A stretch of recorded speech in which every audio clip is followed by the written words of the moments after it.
Dude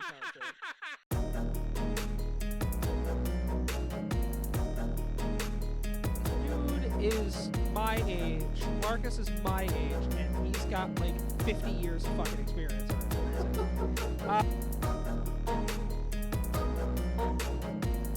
What the fuck out of her chest in a second.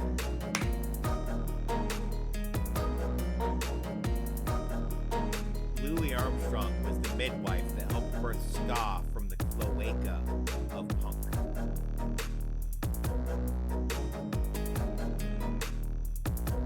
You guys heard it here first at LTN Media. There's packs of wild stray dogs that control most of the major cities. Anytime you just hear, almost the lava. It's like, oh shit, it's about to go down.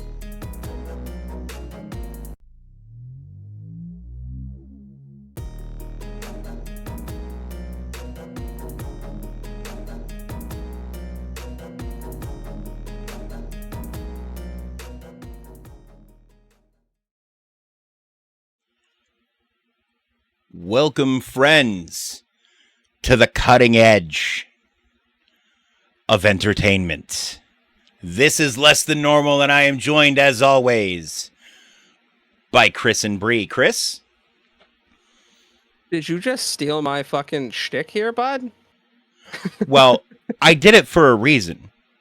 I said the cutting edge of entertainment because we have yet to officially announce our plans to launch a little thing we're calling LTN Radio. Dave does not keep anything secret. Hello, everyone, and welcome back to another episode of Less Than Normal. I am Chris, and joined with me, as always, is Dave and Bree.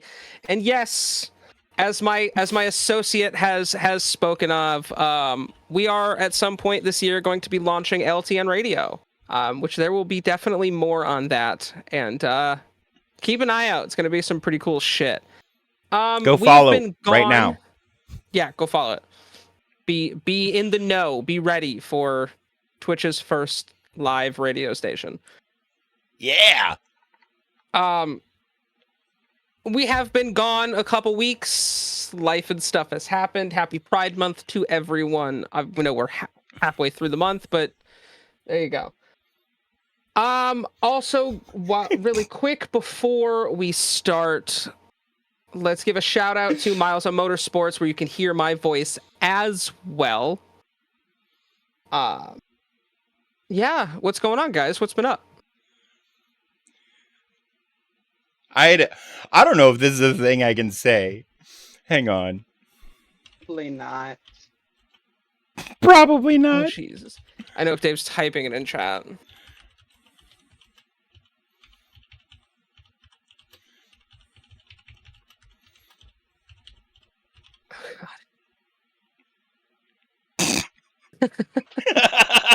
Probably not. Probably not. That's funny. But it's both funny and true. Aren't you lucky, Viking? I had to work a 12-hour day yesterday. That was fun. It wasn't fun. Hey, but at least you don't have to do it every day anymore. No, yeah, that was miserable. Until my boss goes away on the 4th of July weekend, and then I have to do it multiple times, but what are you gonna do? Anywho, what's new with you guys? Shotgun Anything party? exciting? Jesus Christ, Dave. My car into a ditch. Wait, really? Wait, you what? Yeah. What the fuck? Okay, questions. So many of them. First off, how is this the first we're hearing of it? Yeah, fucking for real. It didn't sound important.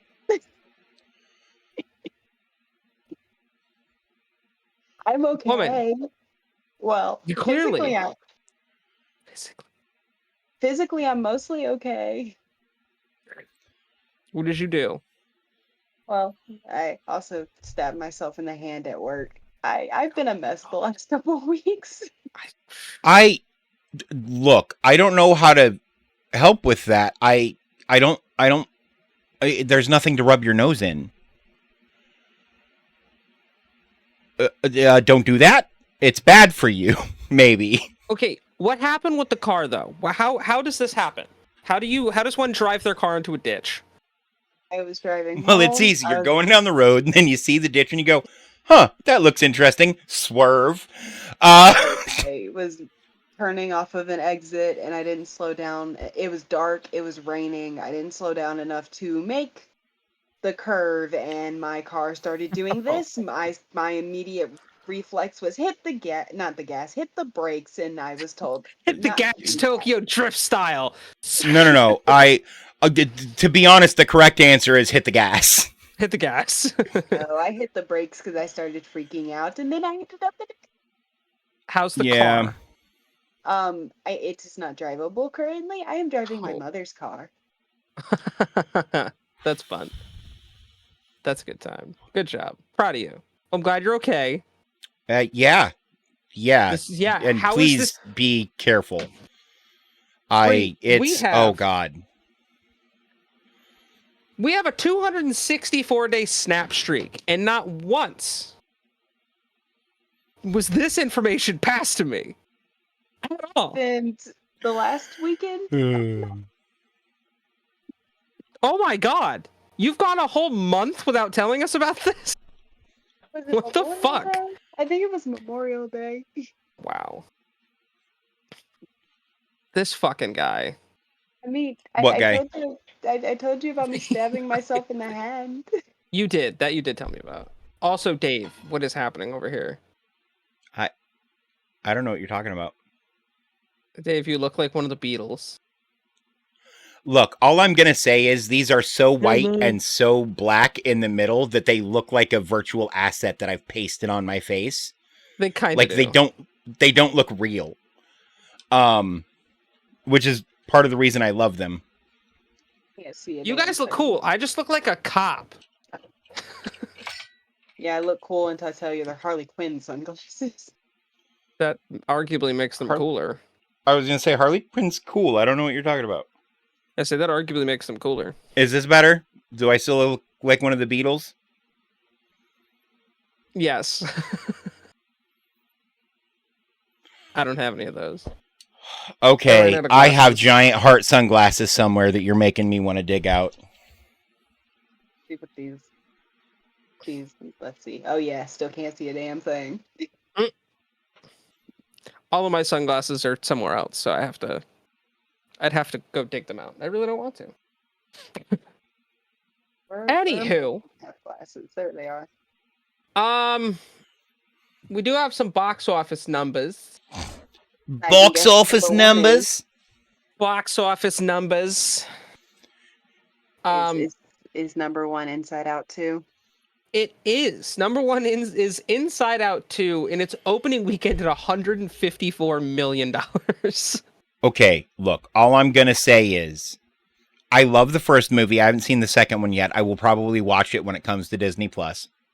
Honestly, Right. kind of same. But all of that being said, when I first heard Inside Out, I thought it was like without any context. I heard the title without any context, and I went, that sounds like a weird horror movie with a guy who turns people inside out. That's such a And good now I fucking kind of idea, want to though. see a movie where the villain turns people inside out.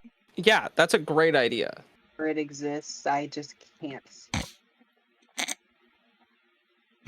Yeah. I don't know. Number 2 is Bad Boys Ride or Die in its second week, did 34 million.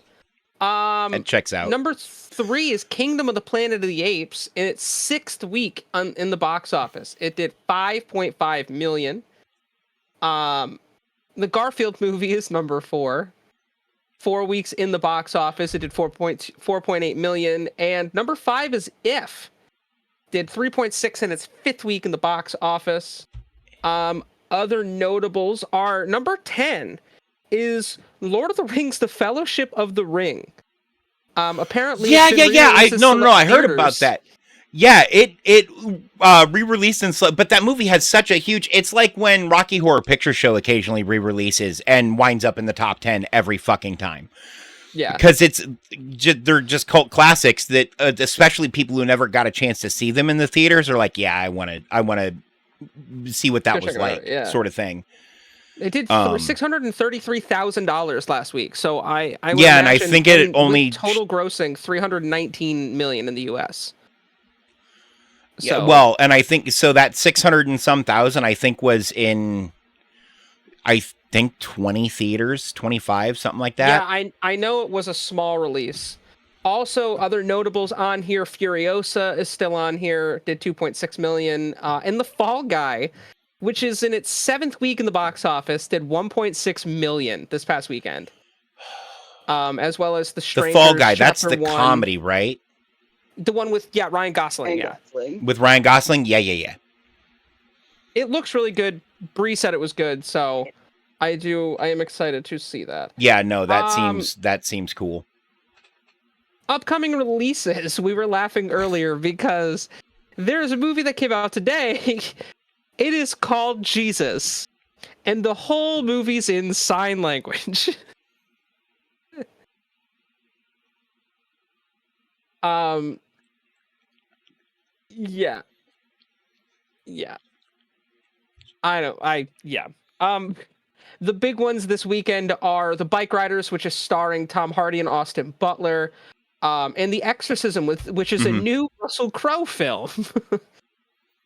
um, those So are your big ones of the week. There's the apparently a movie called What Remains that was filmed in 2022 that has 2 Skarsgårds in it that's releasing this weekend.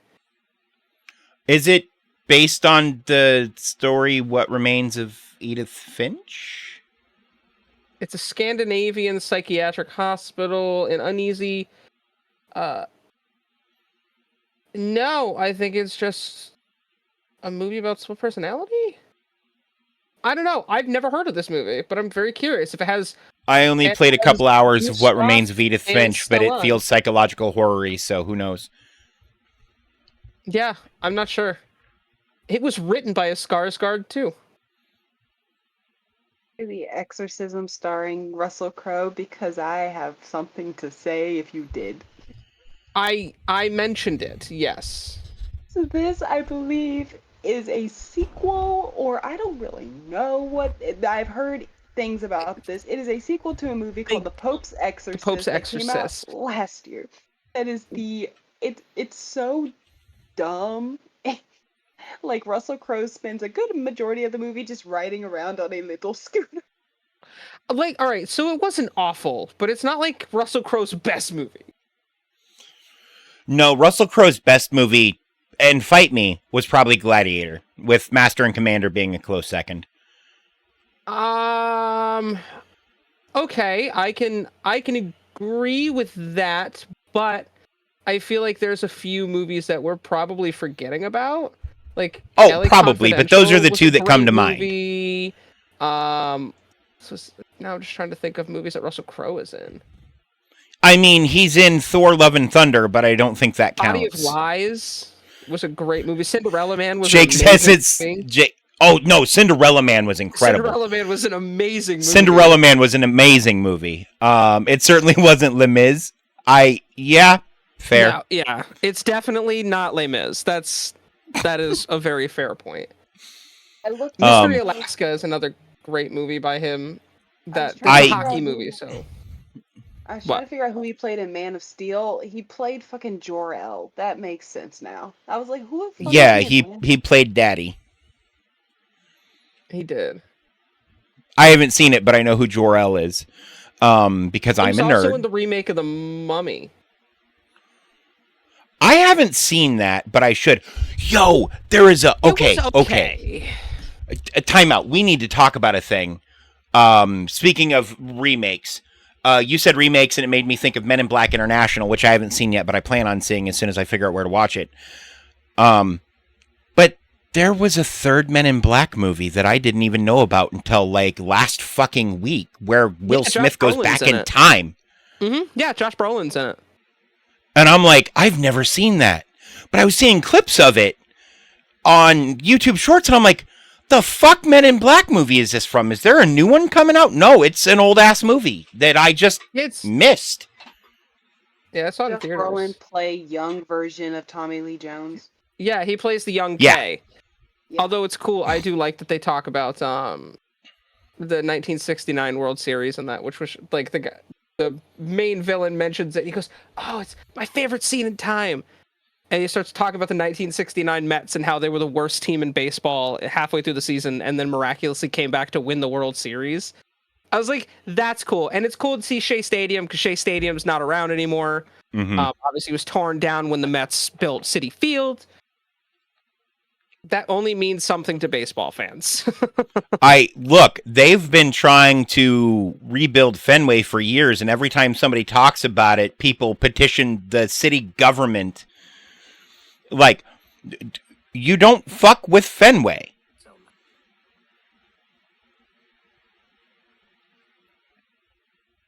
No, I can't. I gotta watch that after. I got people sending me Snapchats and shit.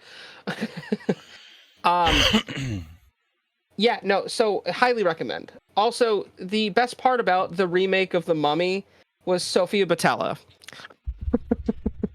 You know what the worst part about the remake of The Mummy as is? the Mummy. Tom Cruise. And I love Tom Cruise, but I didn't know is Tom not Cruise good was in it. No, the fact that Jake they probably Johnson's in didn't it. cast Brendan Fraser. No. Because Brendan Fraser was the best part of The Mummy, because Brendan... What is he doing? Can we get him in movies again? I love Brendan Fraser. He was just in a he just won an award for The Whale. What the fuck is The Whale? The Whale's, oh my god, who is it about? But it's a fantastic film. He just won an Oscar for it couple years ago because it was him up against Austin Butler as Elvis, and he won it. Yeah. A reclusive, morbidly obese English teacher attempts to reconnect with his estranged teenage daughter. Brendan Fraser's in it. No, Really, Brendan Fraser really, and Sadie Sink are in it. yeah. Say Sadie Sink's the only one that I know out of all of these people. So it's not a comedy. No, not at all. Okay. Brendan. He's an Do me a amazing favor. actor when it comes to serious stuff. Oh, I know. But he has such good comedic timing. Like... The only clip from I this miss movie you. I've Come back to seen doing funny things. is him and Sadie Sink screaming at each other. And crying. That's the only thing about this movie I know, is that they scream at each other for most of it. So Yeah. it's not a hee hee ha ha fun time. No, but it's a great movie. It was got a 7.6 out of 10 for IMDb rating. I'm sure that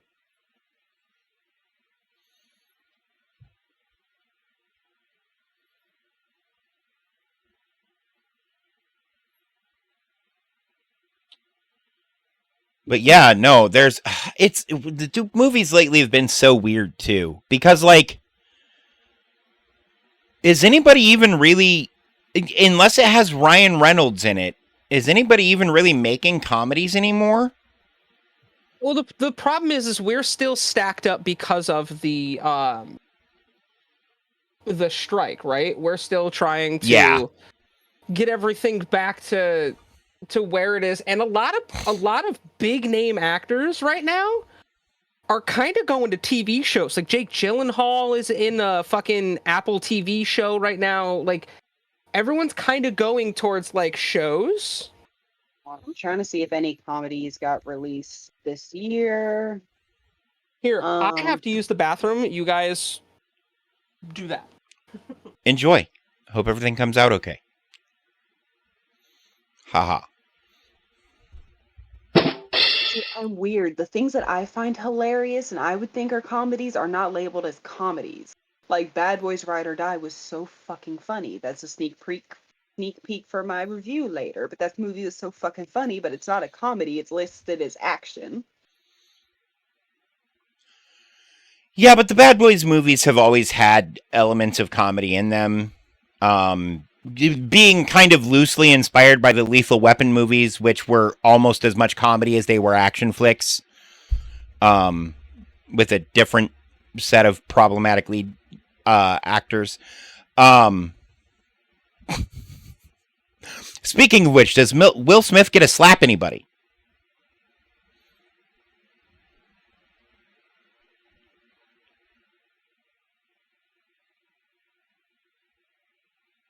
There's lots of fighting and punching, but I can't remember any specific.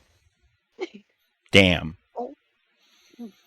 Because, like, I'm sorry. If I was casting Will Smith and shit, he'd slap someone in every fucking thing that just because that I would find an excuse to make him say, keep my wife's name out your mouth, and then slap someone. Every time. Because that was the most enjoyable Oscar experience I've had in my entire life, is watching Will Smith smack the shit out of Chris Rock. For a joke Chris Rock probably didn't even write.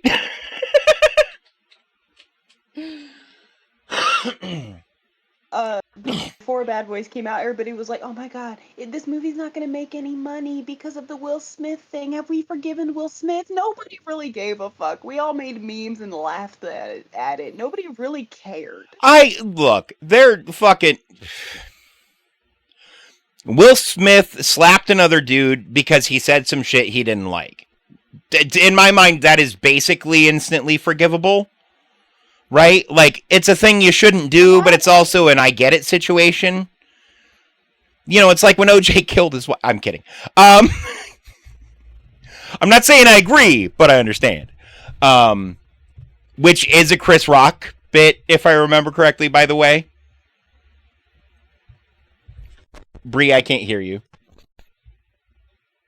Nothing. I don't know. I'm currently looking at this list and I'm like, yeah, I don't see any like straight up comedies on it. Yeah, no. Where are my comedy movies? Other than there are kids' movies that are labeled as comedies, I'm sure, but that's like, where's The Hitman's Bodyguard? Or The Hitman's Bodyguard 2? Or The Hitman's Bodyguard 3? Can we get a third one, by the way? Because those movies are great.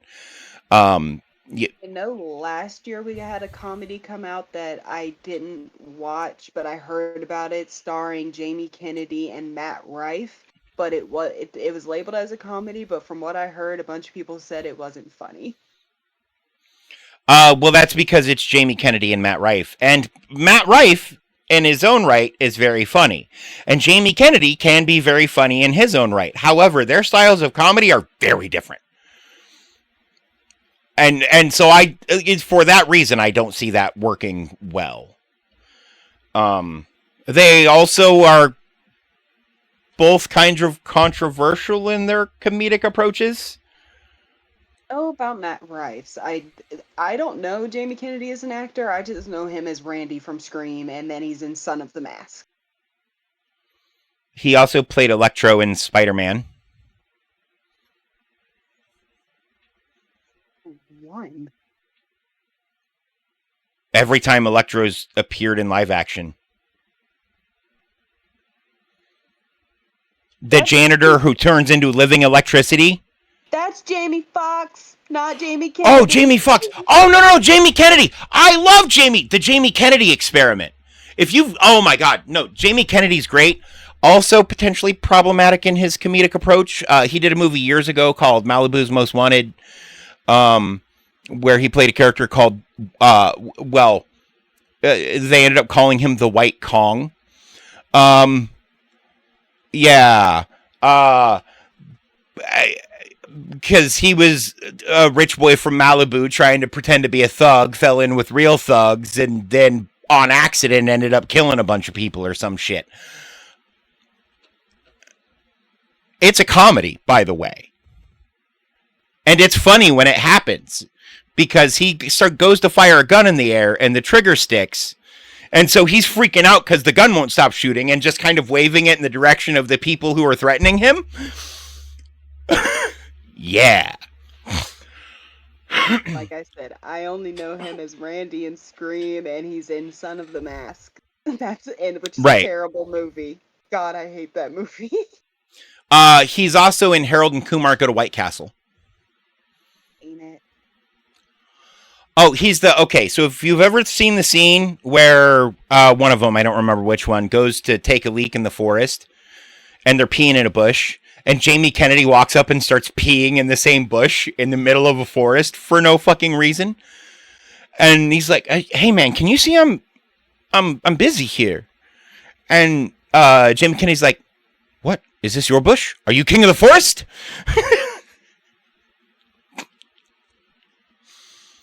There are so many people in that movie. Neil Patrick Harris is in that movie. Yeah, what Chris has discovered with me is that well, he's figured out I haven't seen many stoner comedies, but I've just not seen that many comedies in general. Comedy's never been my genre. It's always been horror, superhero, family. Comedy's never really been, unless you count Mean Girls as a comedy, which yeah.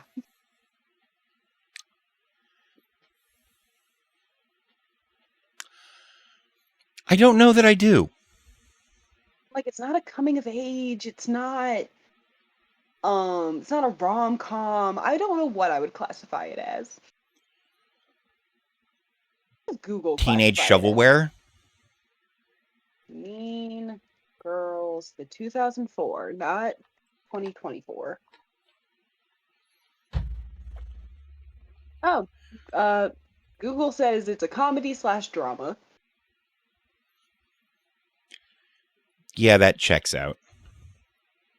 Yeah, Dramedies were popular in the early 2000s. Well, unless you count, I've seen lots of Adam Sandler comedies. I've seen Big Daddy, Grown Ups.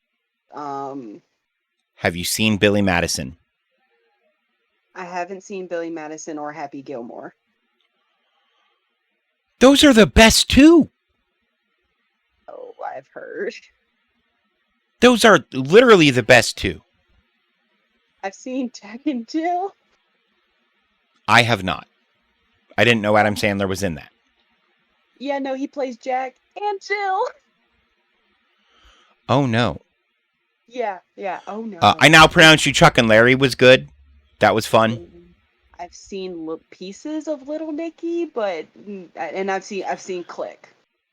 I used to talk normal till my brother hit me in the face with a shovel. Click is not a comedy. Click is the most depressing piece of cinema I have ever watched. I have never more in my life wanted to make an exit from this mortal coil. If I'm ever forced to watch the movie again, I will gouge out my own eyes and deafen myself. Probably with something like this. All right. I am sorry about that, guys. My stomach decided at that point it was bathroom time. Yeah, I figured. Okay. I'm just disappointing Dave in my lack of comedy, having seen comedies. She's seen a bunch of Adam Sandler movies, but never Happy Gilmore or Billy Madison, Dave, she's which are the also best 23. ones. What's my age again? What's my age again? So, listen, I get it. I've seen Big Daddy, I've seen Grown Ups, I've seen Jack and Big Jill. Daddy's good. Grown Ups is good. I haven't seen Jack and is Jill. Fucking awful. She said she That saw movie is Click, so bad. and I told her Click is that a was decent the movie. most depressing piece of cinema I have ever seen in my life. And if I saw the I movie have in never, theaters. I have never more wanted to excuse myself from this mortal coil. And if ever forced to watch it again, I would gouge out my own eyes and deafen myself with something sharp and pokey in my ears. That's fair. I feel like how most people responded to that movie. Right. Yeah. No, because it's Adam Sandler. So you go in expecting it to be funny, and it's really funny in the first act. And then it just gets progressively more depressing, and you're like, More depressing. What are you? What are you? This isn't what? Why? What? Yeah. No, don't. What? Oh no! He fast forward through him fucking his wife because he just wanted to sleep. That's the only part that Dave mentions that he fast forwards through is fucking his wife. Well, because that one, for people who haven't seen it, I don't want to give spoilers. Don't watch that it. Movie's been out forever. Yeah, no. But I don't want to traumatize people. Yeah, that's fair. Because that movie caused trauma for me. Yeah, that's fair. Well, because when you go in hot off the heels of like Waterboy, right, and Big Daddy and shit, and then it's that, which was extolled as a comedy and definitely is not. I mean, at least with Spanglish, you knew what you were getting into. that movie was bad. I never watched it It because was I knew what I would be getting into. just like Jack and Jill was fucking garbage. Uncut Gems was next level. I've never even Mhm. heard of that. It's so fucking good. He won an award for that. He won an Oscar for that movie. It's a very serious movie. From It's what a I've heard. very serious movie. It's real. See, I'm not fucking interested. Good, though. It's Adam real Sandler good. is my childhood funny man, Isn't it So- about and that's how love? he will remain. Yeah, yeah. It's No about yelling love? on the bus. My favorite Stop looking at me, My Swan. favorite Adam Sandler movie is Reign Over Me, which is another serious role that he did. I don't know. Like I love his comedies, and like I also grew up with him, but there's something about an actor who does comedies that can also show their acting chops in a serious role. To me, it like that's where it is for me. That's the money one right there. My favorite Jim Carrey movie is the number 23, so I get it. Okay, mine is The What? Truman Show. What's the Adam Sandler movie you made me watch with Andy Samberg? Oh, That's My Boy. I didn't know they did a movie together. So fucking stupid, but it's funny. It is funny. Well, of course it's stupid. It's Andy Samberg. One of the guys, by the way, one of the guys from The Lonely Island and Saturday Night Live. Saturday Night Live, and which is where that started. Reno 911. Nope, the other one. No. Brooklyn Nine-Nine. Brooklyn Nine, which is a great show, by the way. I need to watch it. It's so good. I'm trying to figure Yeah. out what my favorite Adam Sandler movie is because now I'm looking it up. There's Bedtime Stories, which I fucking love. There's The That was a Longest good Yard, which movie. is great. I liked that movie. Yeah, that's a The good movie, Longest too. Yard was so good. I didn't. You don't mess I with watched the Zohan. original after I watched the one with Adam Sandler. I didn't really like the original. You Don't Mess with the Zohan is such a great movie. Why you do It's this? so fucking stupid. It's good, but it's so fucking stupid. But it's I love stupid that in the movie. same way that the Blue Steel look. Fucking the guy from Ben Stiller. Yeah. Uh Oh, the Meet the Parents movies. no. Zoolander? Zoolander. Yes, thank you. Zoolander's dumb Don't as mess with fuck. the Zohan and Zoolander have the same fucking energy. Yes. And I would love to see a combination where Zohan is the hairstylist for Zoolander. But yeah, you know what? That makes And sense. they solve crimes together. I'm in for that. Right? Make it now and have them be retired from doing the thing and make it like a weird buddy cop thing where they solve crimes but nobody really wants them But involved. you have to bring what's his name? John Turturro back too. Cuz he plays Phantom in that movie. I was more worried about bringing Owen Wilson back. Yeah, we could bring Owen Wilson back too. Just bring all of them back. And Oh, just he do plays the bad guy and Don't Mess with the Zohan. Right. Yeah, I'm like, the bad guy was Will Ferrell, but that was in Zoolander. You see Fatouche? No, it's not Fatouche. It's Phantom now. That movie is great. Just Go With It was good. Hotel Transylvania I saw in theaters. Oh my god, the Hotel Transylvania movies are so good, but I feel They're so real not for weird kids. about the Mavis cosplays. There's yeah. I've seen the first two. I like the first two. I've not seen Hubie the other Halloween dog shit. I've only seen the first two. What did you say? I said Hubie Halloween was dog shit. Never heard of it. two. It's a You aren't missing a Netflix one. goddamn thing. It's a Netflix Halloween movie, and it's fucking terrible.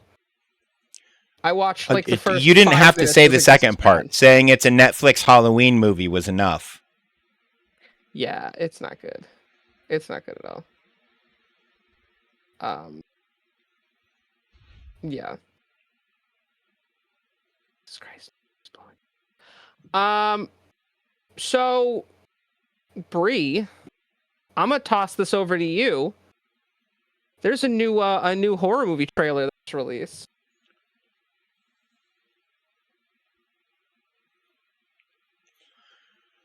Okay, can I announce the next thing we're talking about because I have a bit? Yes, Dave. Okay.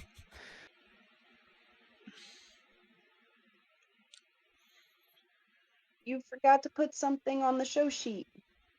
I did! Bree! You have a movie review? 2 movie reviews. Yeah.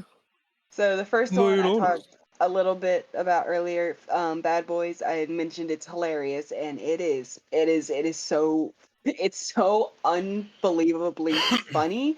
And I told my sister that, and she was like, "But what about the story? Is the story good?" I said, "It's hilarious." And there are character moments in the movie, and there's character development between certain characters that I really enjoyed. Story overall, it's whatever, but there's certain things about certain characters that I was like, yes. And also To I love the fact that Will Smith and Martin Lawrence said that they will continue to do these movies until, or they would like to continue to do these movies until they're in nursing homes, and even then they will still try to have bad boys in the nursing home. That tracks. Well, that tracks. because they've always loved doing those movies. Those guys. Every time a Bad Boys movie comes out, it reminds me that those guys are just dudes who probably hang out together. Oh, do you know they're friends? Like, because their on-screen chemistry is just always so beyond on point that you're like, those are dudes who just hang out and occasionally make movies together. Not only that, think about it this way. They both gained their popularity with 2 massive 90s sitcoms. Massive. Martin was what did my friend say? My friend said he's like, yeah, Martin was like just as good as Seinfeld, just not as publicized. And I'm like, you know what? I can agree with that because Martin was hilarious. And everyone's seen The Fresh Prince of Bel-Air. Like, so obviously those two coming up together. About how my life got flipped, turned upside down. Yeah, I say everyone knows the theme song. Sit right there and tell you how I became the prince of a town called Bel Air.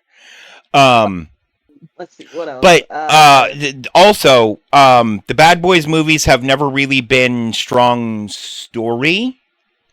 The dynamic typically carries them. Yeah, and there's nothing wrong with that. Most buddy cop movies are carried by their dynamic and not their compelling story. Look at the 2 or 3 ride along movies that they made. Ice Cube and Kevin Hart had great chemistry in those movies. And it made the stories were shit. The stories weren't good, but they were funny. They were real funny. Look at 21 and 22 Jump Street. Neither of those have a very compelling story. But they're it's the chemistry of the characters that carry the movie, and they are spectacular movies. It's just nothing better than Ice Cube screaming, "Hey, stop fucking with Korea Jesus. He ain't got time for your problem. He busy with Korean shit." Korean shit. Yes. Well, every time you talk, I want to knock you. I want to throw the fuck up. Oh.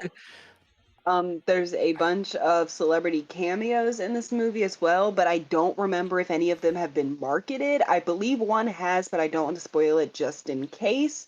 There is one cameo that you'll only get it if you're on TikTok. And I laughed so hard. My mom is like, "What are you laughing at?" And I'm like, "I'll explain it later."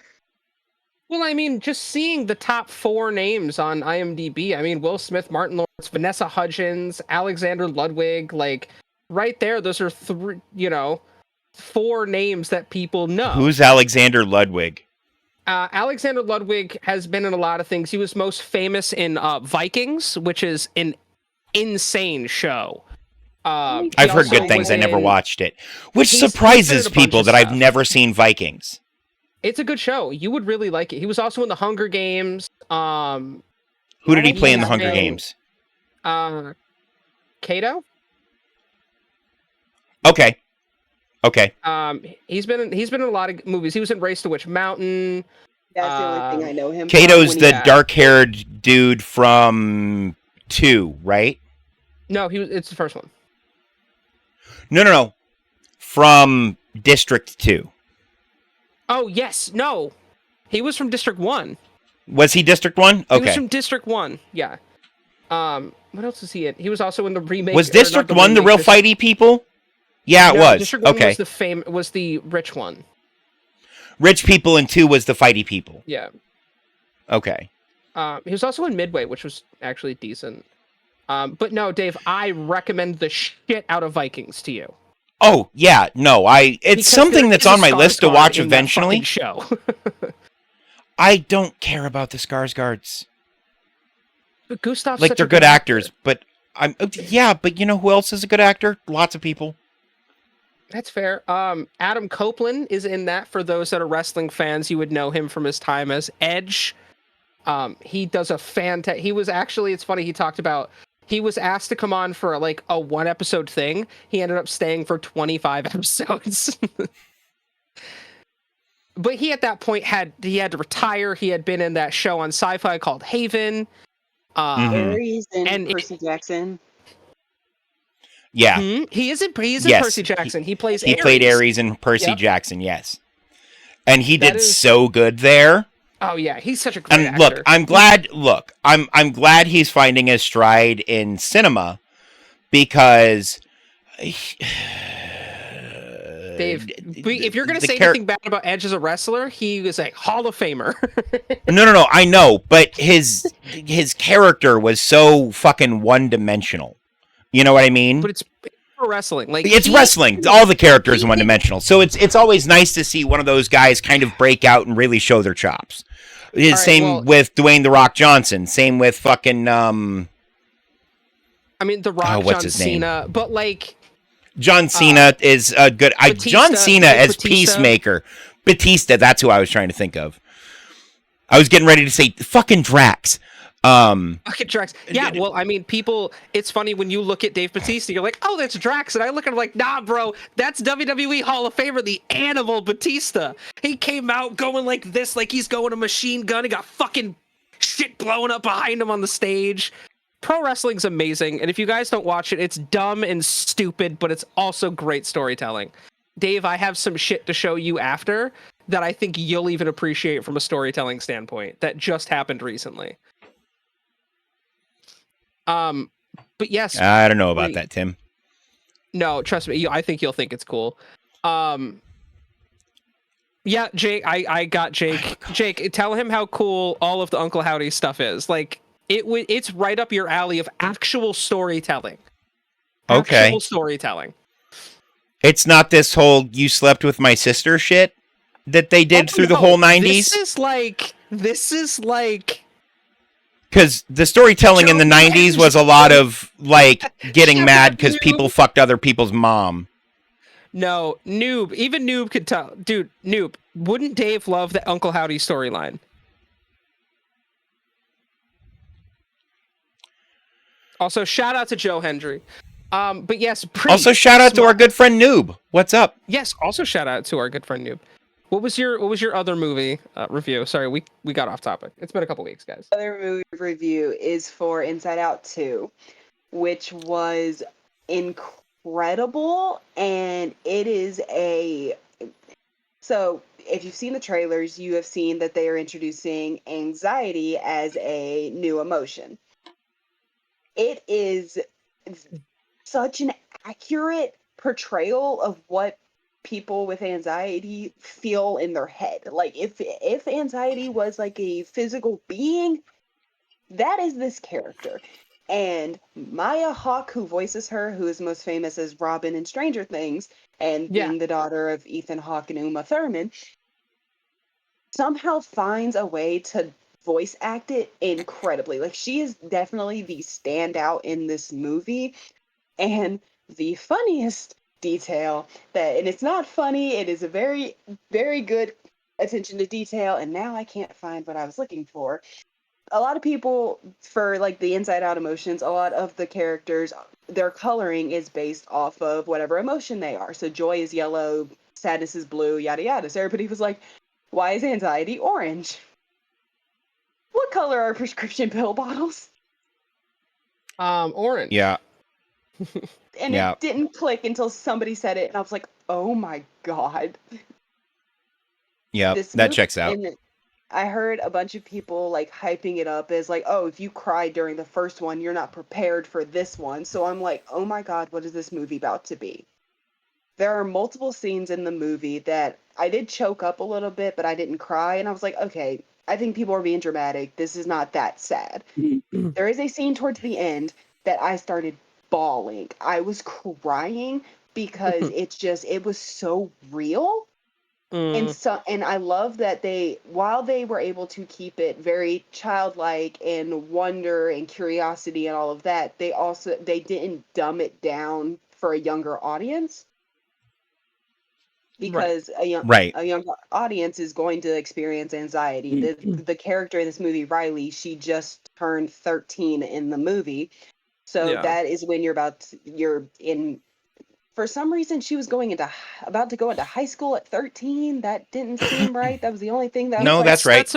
That's right. 13 to 14 is usually the transition. I had my 14th birthday my freshman year of high school. maybe I was just Yeah, older, because I was turning 15 a few months after entering freshman year. Yeah, no, I had my 14th birthday in my freshman year of high school. Then that, never mind about that. But yeah, so a lot of people that age this is when you're going into high school, you're about to experience this is like a turning point of like your anxiety is really about to start kicking in, and they just find a way to do it so accurately without taking it out of a child's mindset. And it is brutal, but it is incredible. And the voice acting, unfortunately, two of the voice actors did not return for the second one, that being Bill Hader as Fear and Mindy Kaling as Disgust. But the new voice actors they got, while they said they did not try to copy the previous voice actors, if you didn't know, you wouldn't be able to tell that they switched That's voice fair. actors at all. I'm assuming Lewis Black is no longer playing Anger. Oh, he still is. Really? Yeah, the only two they switched out was Fear and Disgust. Everybody else it's still Amy Poehler as Joy. It's still To be fair, I don't think anybody could emulate Lewis Black well enough to do his. Yeah. And his original casting as Anger was so perfect, because that's most of his comedy routine is him just yelling on stage about stuff he's angry about. Yeah, that's really what it is. It's great, but it's goddamn. Yeah, so please, Pixar, if you're listening, if you ever hear this, please keep making Inside Out movies, because these are movies that handle real life issues and real life things that can be very helpful and beneficial for the people who are the age of Riley for each movie. Hell, I was bawling tears, and I wish that I had these kinds of movies when I was Riley's age, because they are that good at finding that perfect mix of the humor, the family side, while also like breaking you down and making you want to cry. Yeah. It does have a lot of humor it was in it. good. So yeah. It was very good. Well, that's good to know. Yeah, it's got an 8 stars on IMDb. And it was number 1 in the box office, so I'd imagine it's a pretty solid movie. Yeah. So we've actually got a few horror movies we need to talk about that are being released. Smile 2. Sorry. Well, I didn't even hear what you said. I said it is my time to shine. We get to talk about horror. Yay. And then we get to talk about Nintendo. Yes. Which is kind of, I think, more my wheelhouse than either of yours. But dude, a lot of shit's going on with Nintendo. Like, a lot of cool shit, in my opinion. Yeah. But we'll get there. There's some Marvel stuff to talk about, too. Oh, yeah. So, yeah. Bree, talk about Smile 2. So, the first Smile is a movie that came out back in 2022. It is a very hard watch, especially if you deal with any kind of depression or trauma or any of that, where it's a horror movie that actually deals with real shit.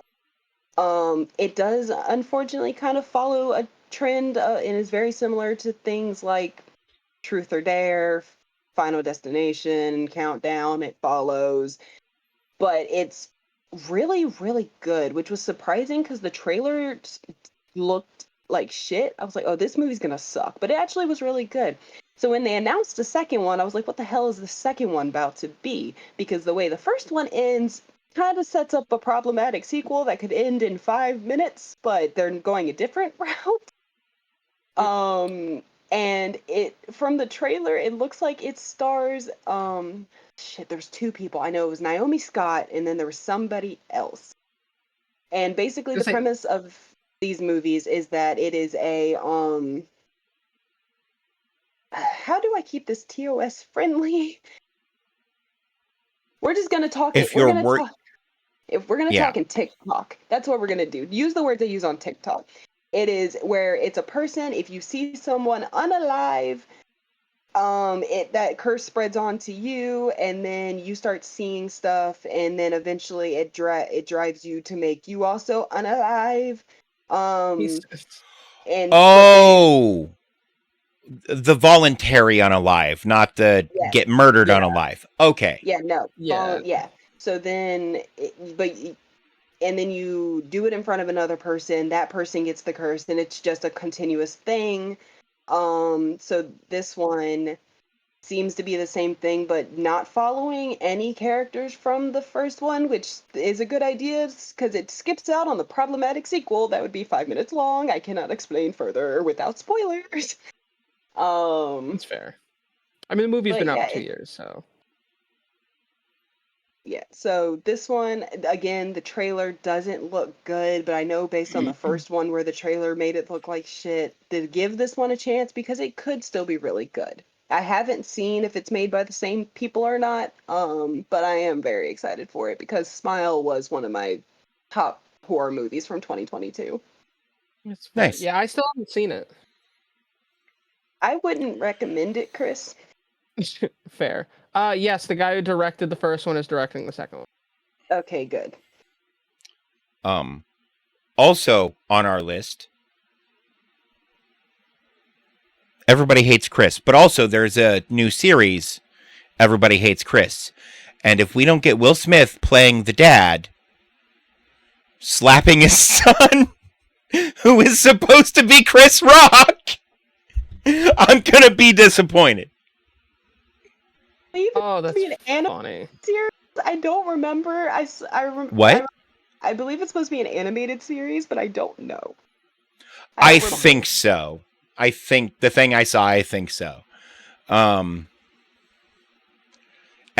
not this Chris Rock Chris, by the way. At first I thought you were trying to say that about me, and I was going to be like, No, really? no. The bit was I want Will Smith to slap Chris Rock again.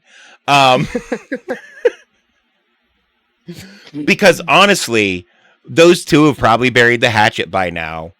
And I don't think either of them are above capitalizing on the momentum of that event in order to catch views. You'd think that they'd have buried the hatchet by now. They're both professionals, and I'm sure Will Smith has had to fucking say things because they were scripted that were questionable. Listen, all I'm saying is the internet was way more upset than they needed to be about that. People cared. I think the internet was more upset about it than either Will or Chris was. Yeah. People cared entirely way too fucking much. I just thought it was a funny thing that happened, and you know what? It happened. Can't take it back. Move on, right? Well, my response is if somebody got slapped every year, I'd probably be more inclined to watch the Oscars. I said that while you were pooping.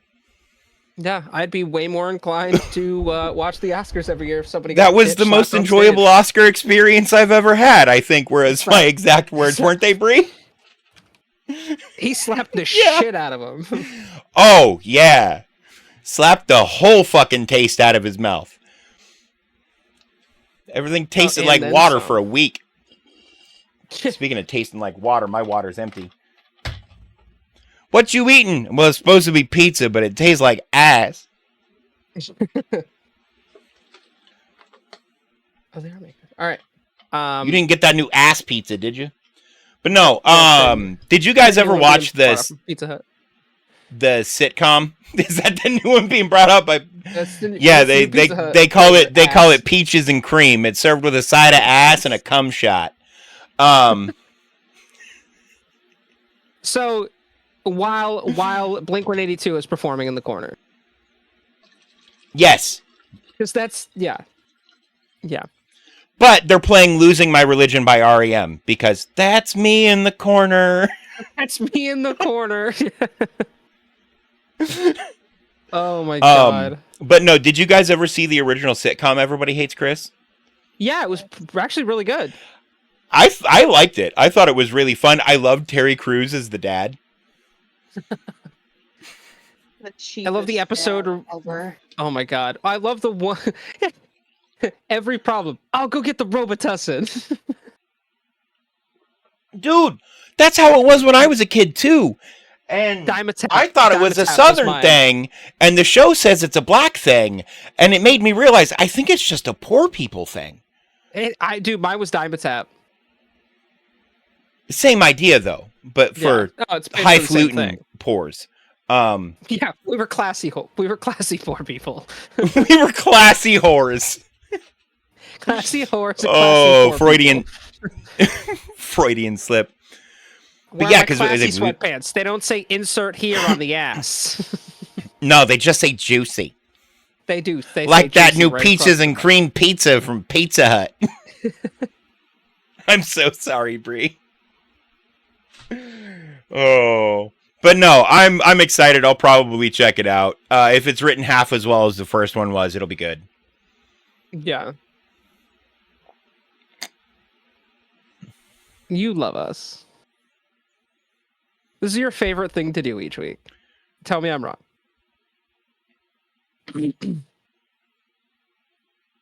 Oh no, it's a Skellington.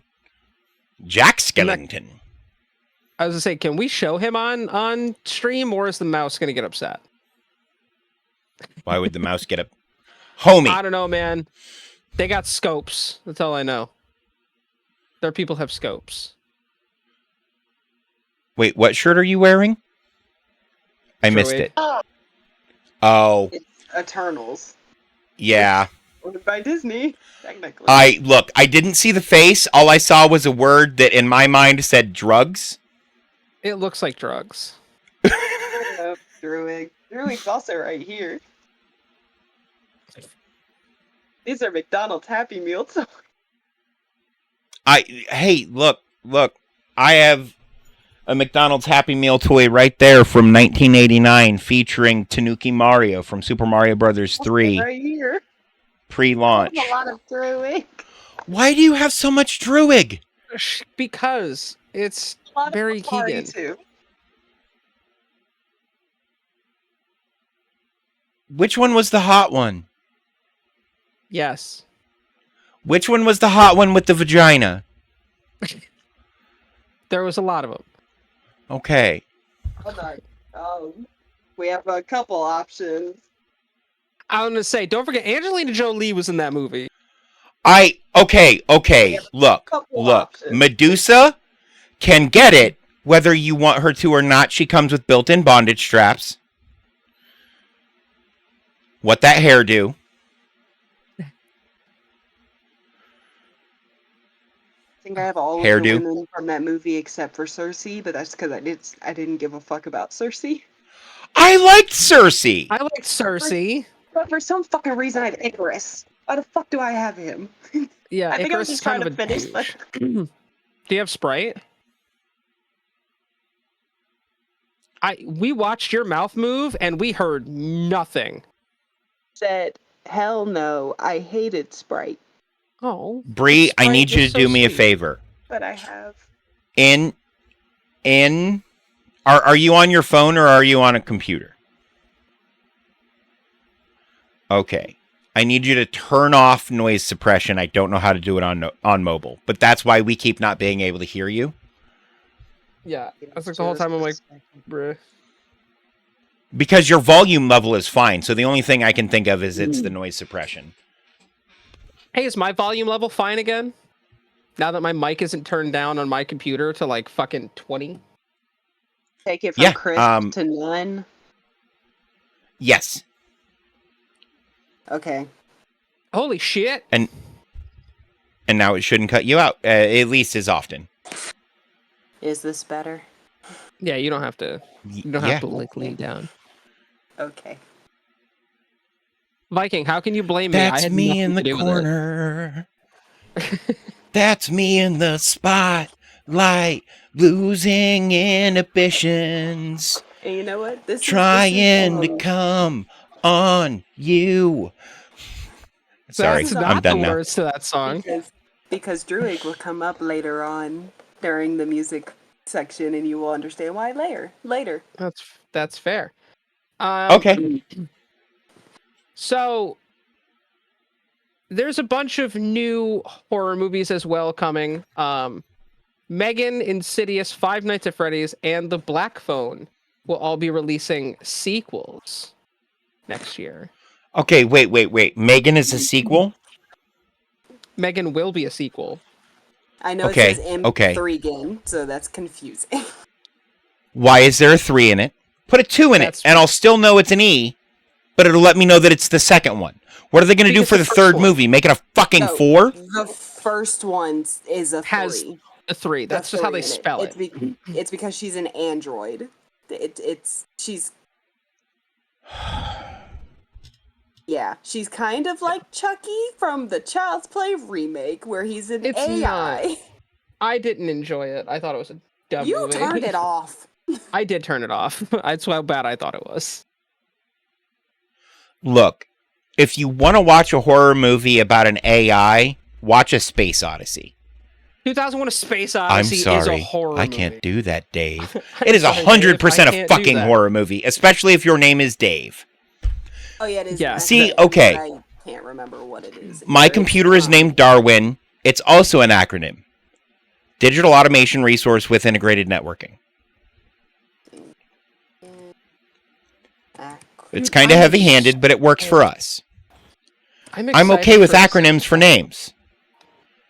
But don't put numbers in names. Especially if you're going to use it as a title for your movie. Because naming convention for movies tends to indicate that if there's a number in it, it's that numbered movie in the... So that's... Hold on. I'll be right back. From a marketing perspective, that is a bad call. Mm. Not necessarily from a writing perspective, but from a marketing perspective, that's confusing and difficult. Yeah. No,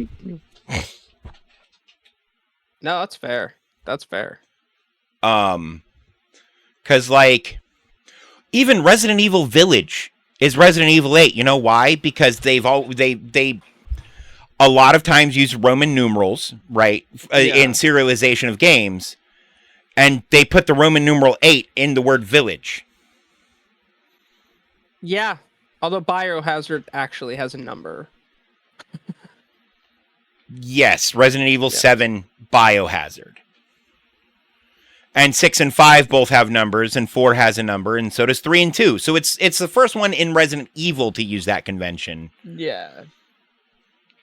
But it's a common convention that they leaned on because it was a way to include it in the title without having to deadass just put a number. That's fair. Also, Resident Evil 7, I need to sit down and play through Village again. Model 3 Generative Android. Okay. So AN stands for Android, so they couldn't even come up with a reason for there to actually be an N there. Lazy. Bad writing. Bad movie. I mean, I didn't like it. I can tell you that. Look, I will tell you how good or bad the writing is in your movie by how try hard the acronyms you use in it are. And that one's not try hard enough. Dave's a little judgy today, guys. It's okay. Today? Or every day. I've had video game developers start sending me keys to do reviews, so I'm just Blue saying, cheese, somebody who do you cares think you're about my better than me? opinion. No, Blue but cheese. I think it's better- because I'm judgy. you are judgy. But sometimes I judge things very highly. Fair. Like Fair. a new game that just released today that I played earlier today, I really enjoy. They gave me the key for free, so disclaimer, but I really like Taskmaster VR. If you like the Taskmaster series and have a VR headset, maybe check it out. And if you don't have a VR headset, but like the Taskmaster series, stop by the stream when I'm playing, maybe. Or buy a Judge fucking me on headset. how ridiculous I'm being. Yeah. Dude, I broke so many watermelons I didn't need to break today. And then I broke the wrong pinata. Just one pinata. No, I broke lots of pinatas, but one of them was wrong. Fair. And then I couldn't knock a bowling pin off of a plinth with an apple. Yup. These are all real things that I had to attempt today. That's fair. I also had That's to get a chicken. I would have done better on one of them, but the chicken stopped shitting eggs. I needed eggs. Problem. I went to the kitchen to get eggs. I grabbed the egg carton. All the eggs broke. The Miranda, I don't know who that is. Honestly, neither do I.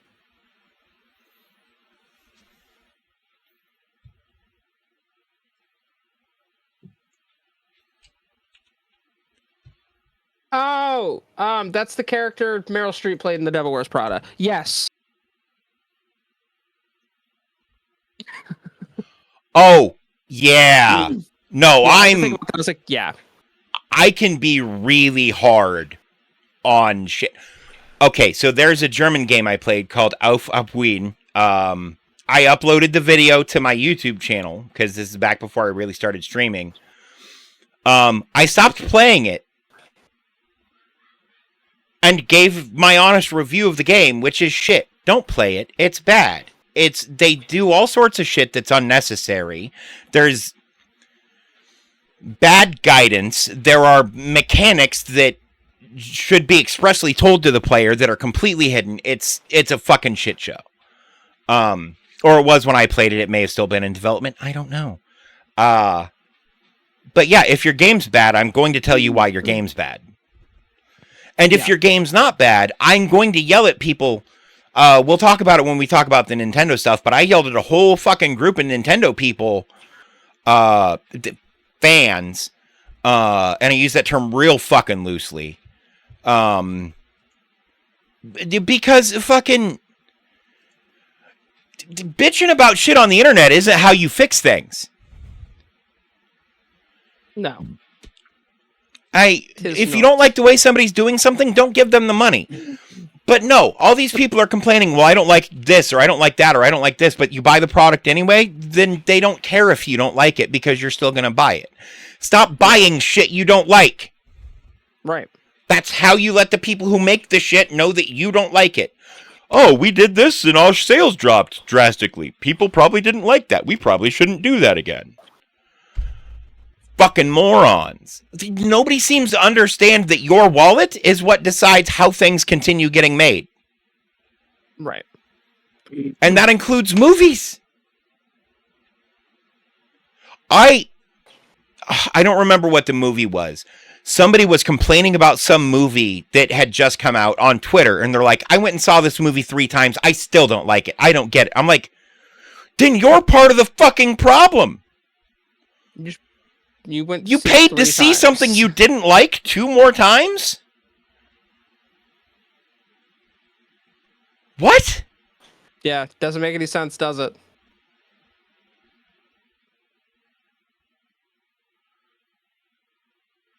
That's like if every time you go to this particular bar, the bartender cuts you off and then you get in a fight and have to go to the hospital, but you still go there every week? Find a new fucking bar, man. Or don't go to bars anymore. Look, if you're getting in fights every week at the bar, it's probably a you problem. I'm just going to say it right there. Yeah. If you think everyone in the room is an asshole, maybe you're the problem. Maybe it's you. maybe it's you. Maybe you're and the asshole.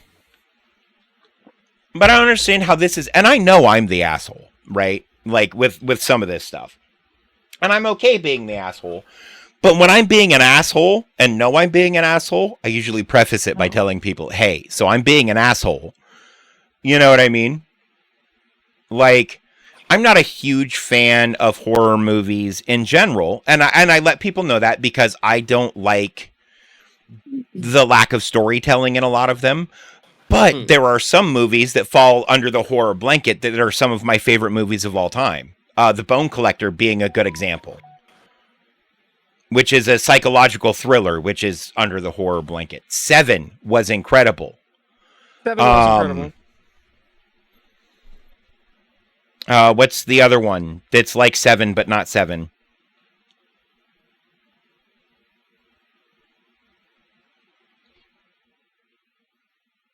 I don't remember. Anyway, like there are lots of really well written, but I tend to cater more towards the psychological horror, and I know that. So when I talk to people about other horror movies I've seen that I don't like, I give them that grain of salt because I'm not typically spookumed by the kind of shit in those other movies, and that's a lot of the drive there. Same with a lot of the video games. I'm not overly fond of Phasmophobia, but I don't get jump scared by Phasmophobia. Nothing in that game is even remotely scary to me. And if a horror game isn't scary and also doesn't have a story, what is the entertainment factor You're fine. there? Dave filled the time. Okay.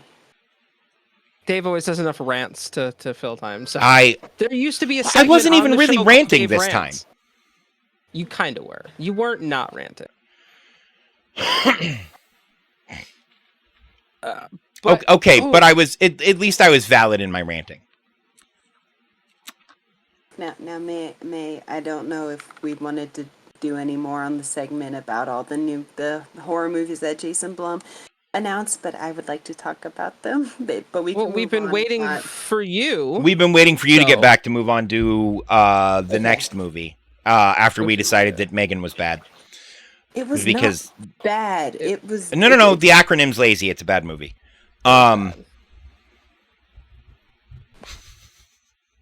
That's where my rant started. Lazy acronym, bad movie. Okay, so I have no idea what this new Insidious movie is supposed to be because we just got one last year that was not received well.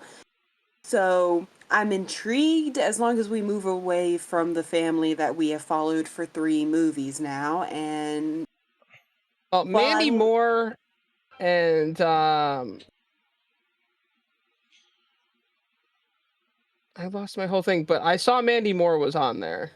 Okay, who the fuck is casting Mandy Moore and shit? She hasn't been relevant since the late 90s, early 2000s. No, she's been in stuff recently. She was Rapunzel and Tangled, I believe. That might be a different person. Yeah, and then she was Rapunzel. And then was she Rapunzel? Yeah, and then she. And when did Tangled come out? 2010. She's been in a bunch of movies since. Yep, and then she was in This Is Us, which was a very highly acclaimed show that was on cable television. Yeah.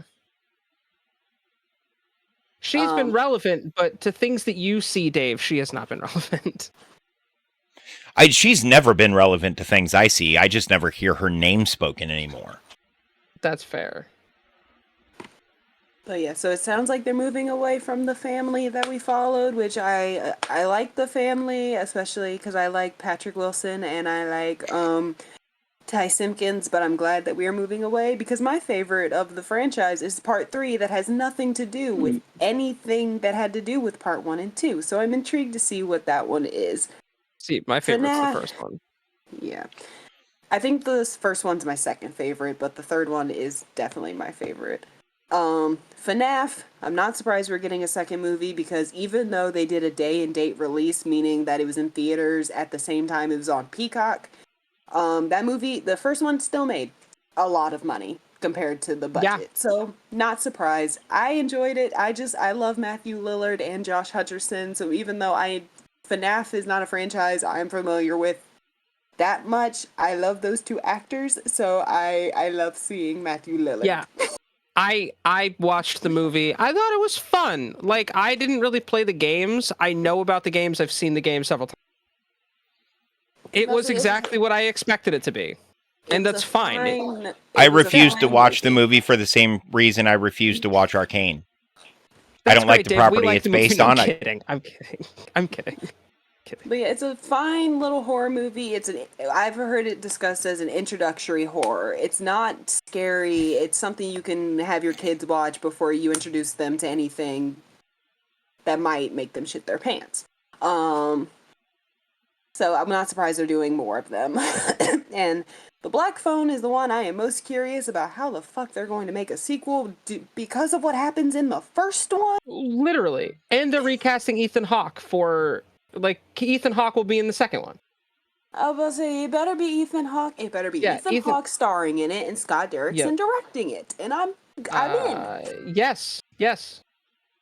Also, Dave, I really think you would like Arcane. Like, it really has nothing to do with... I probably would, but I want League of Legends to die in a dumpster fire, which means, like I talked about while Bree was gone, I'm not interacting with the property because I want people to know that I don't want anything to do with shit related to Riot Games. I see.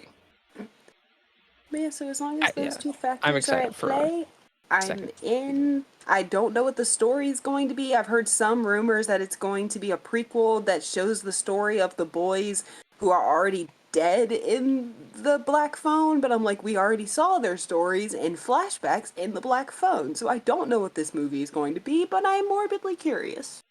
I'm very interested. I mean, say at least with Five Nights at Freddy's 2, they did cast everyone the same, so it looks like that's gonna be. Don't take my horror daddy away. I need Matthew Lillard. It's so funny, right? Because Matthew Lillard, for me, all I think about is Scooby-Doo. You want to know what Matthew Lillard makes me immediately think of? What? DB Cooper and Without a Paddle. Without a Paddle's great.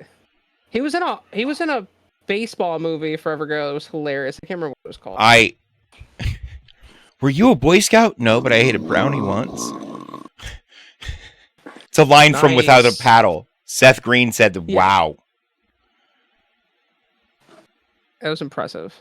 Sorry. I thought if I kept my mouth shut, it wouldn't echo into the mic, and it did. Bree's literally letting her demons out. But yeah, when I think Matthew Lillard, I also think Scooby-Doo because the live action Scooby-Doo, the second one specifically, I was terrified as a kid, but I loved that fucking movie. But I also think of this motherfucker when I think of Matthew. Yeah, I was gonna say with your generation's obsession with Scream, yeah, that makes sense. I didn't even know he was in Scream. Yeah, he's in like the first two. First one, and then he has a cameo in the background of the second one.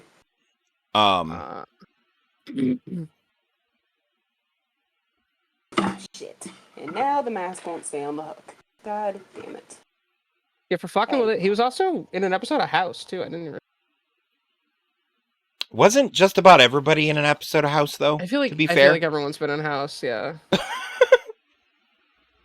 I feel like everyone's been in House. It's like Law and Order and Criminal Minds. Everybody has been in one of those two shows. Yeah. Yeah. Dude, Criminal Minds was so good. Criminal Minds was solid. It's still going on Paramount Plus. It just doesn't. I said was for a reason. Yeah. It doesn't have Reed. So like the first 5 seasons were really solid, and then it just started feeling different. I didn't realize this next thing. But apparently we're getting a second Spaceballs movie? Yeah. No idea what it's going to be about. Because, well, the first one has kind of a definitive ending. But I really hope we get a Rick Moranis cameo. I hope so too. Because I haven't seen, and for those of you who don't know, so Rick Moranis, Honey, I Shrunk the Kids, the original Spaceballs, Little Shop of Horrors, Ghostbusters, he was in a bunch of shit, right? And then he all of a sudden just stopped being in movies, but it's because his wife died, so he basically went into retirement to take care of their kids. Yeah. But now their kids are grown. And there's been rumors that he's going to come back to doing film again. And I hear rumors that he's going to come back to doing film again, and then I walk into our meeting / setup whatever time earlier today, and I see this shit on the list, and I'm like, oh, that's good. I hope so. It Because looks like it's going to be an Amazon original too. And I would just like to say that at first I misread the casting. Instead of Mel Brooks, I saw a different name and I almost typed it, and then I looked again and I was like, oh, not Gibson. Mel Brooks. No, No. Well, Mel Brooks. Yeah, Mel Brooks is the mastermind behind the first one. wrote and directed the first one, wrote and directed Robin Starred Hood. in the Men, first nope, one. not Men in Tights. No. Yeah, he plays Yogurt. History of the World, Blazing Saddles. Blazing Saddles is a good movie. Blazing Saddles is so good. Fucking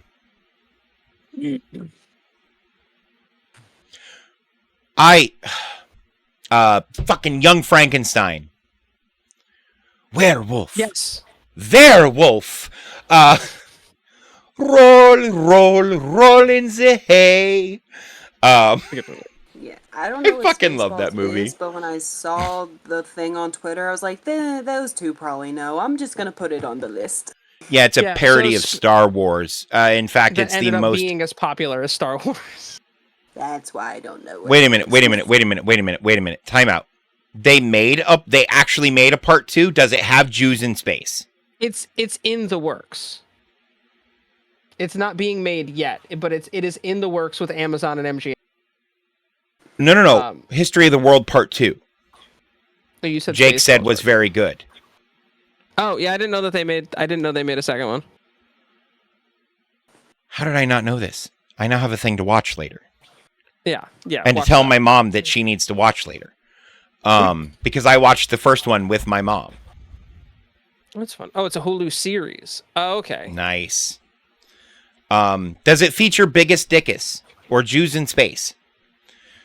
Because we were told at the end of History of the World Part 1 we would get Jews in space, and they're flying around in... Wait, Jews in Space was just Spaceballs. Yes, it was.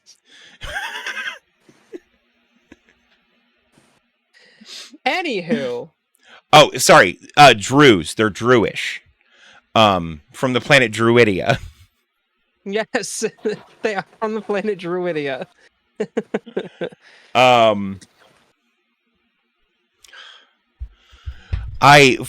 That man is a goddamn genius.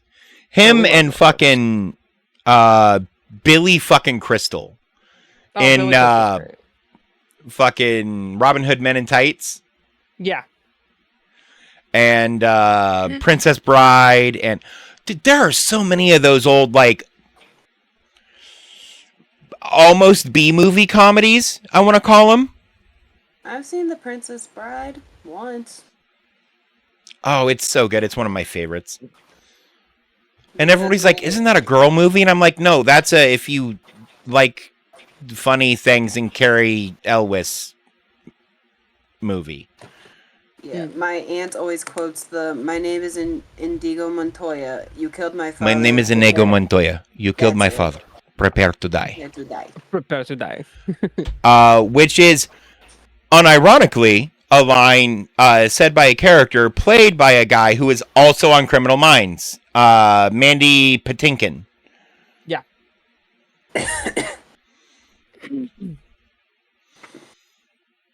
Yeah. Oh, God, it was the six-fingered man.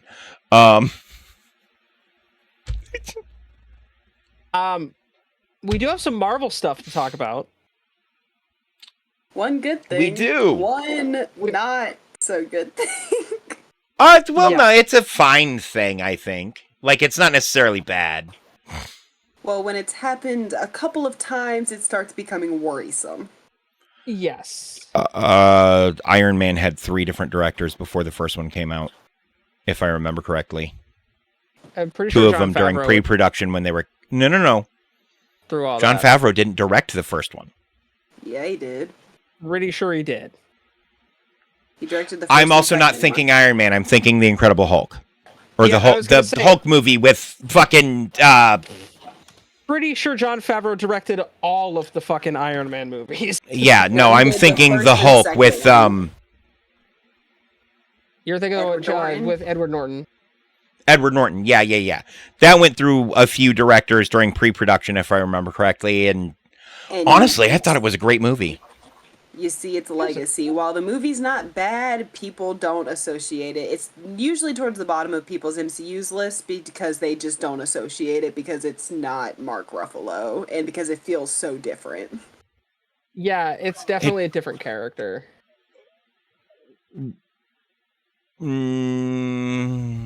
I only have it towards the bottom because I really? don't remember it that much because I don't watch it that often. 'Cause Yeah, the they first time I definitely saw play it different scared me. versions of Banner.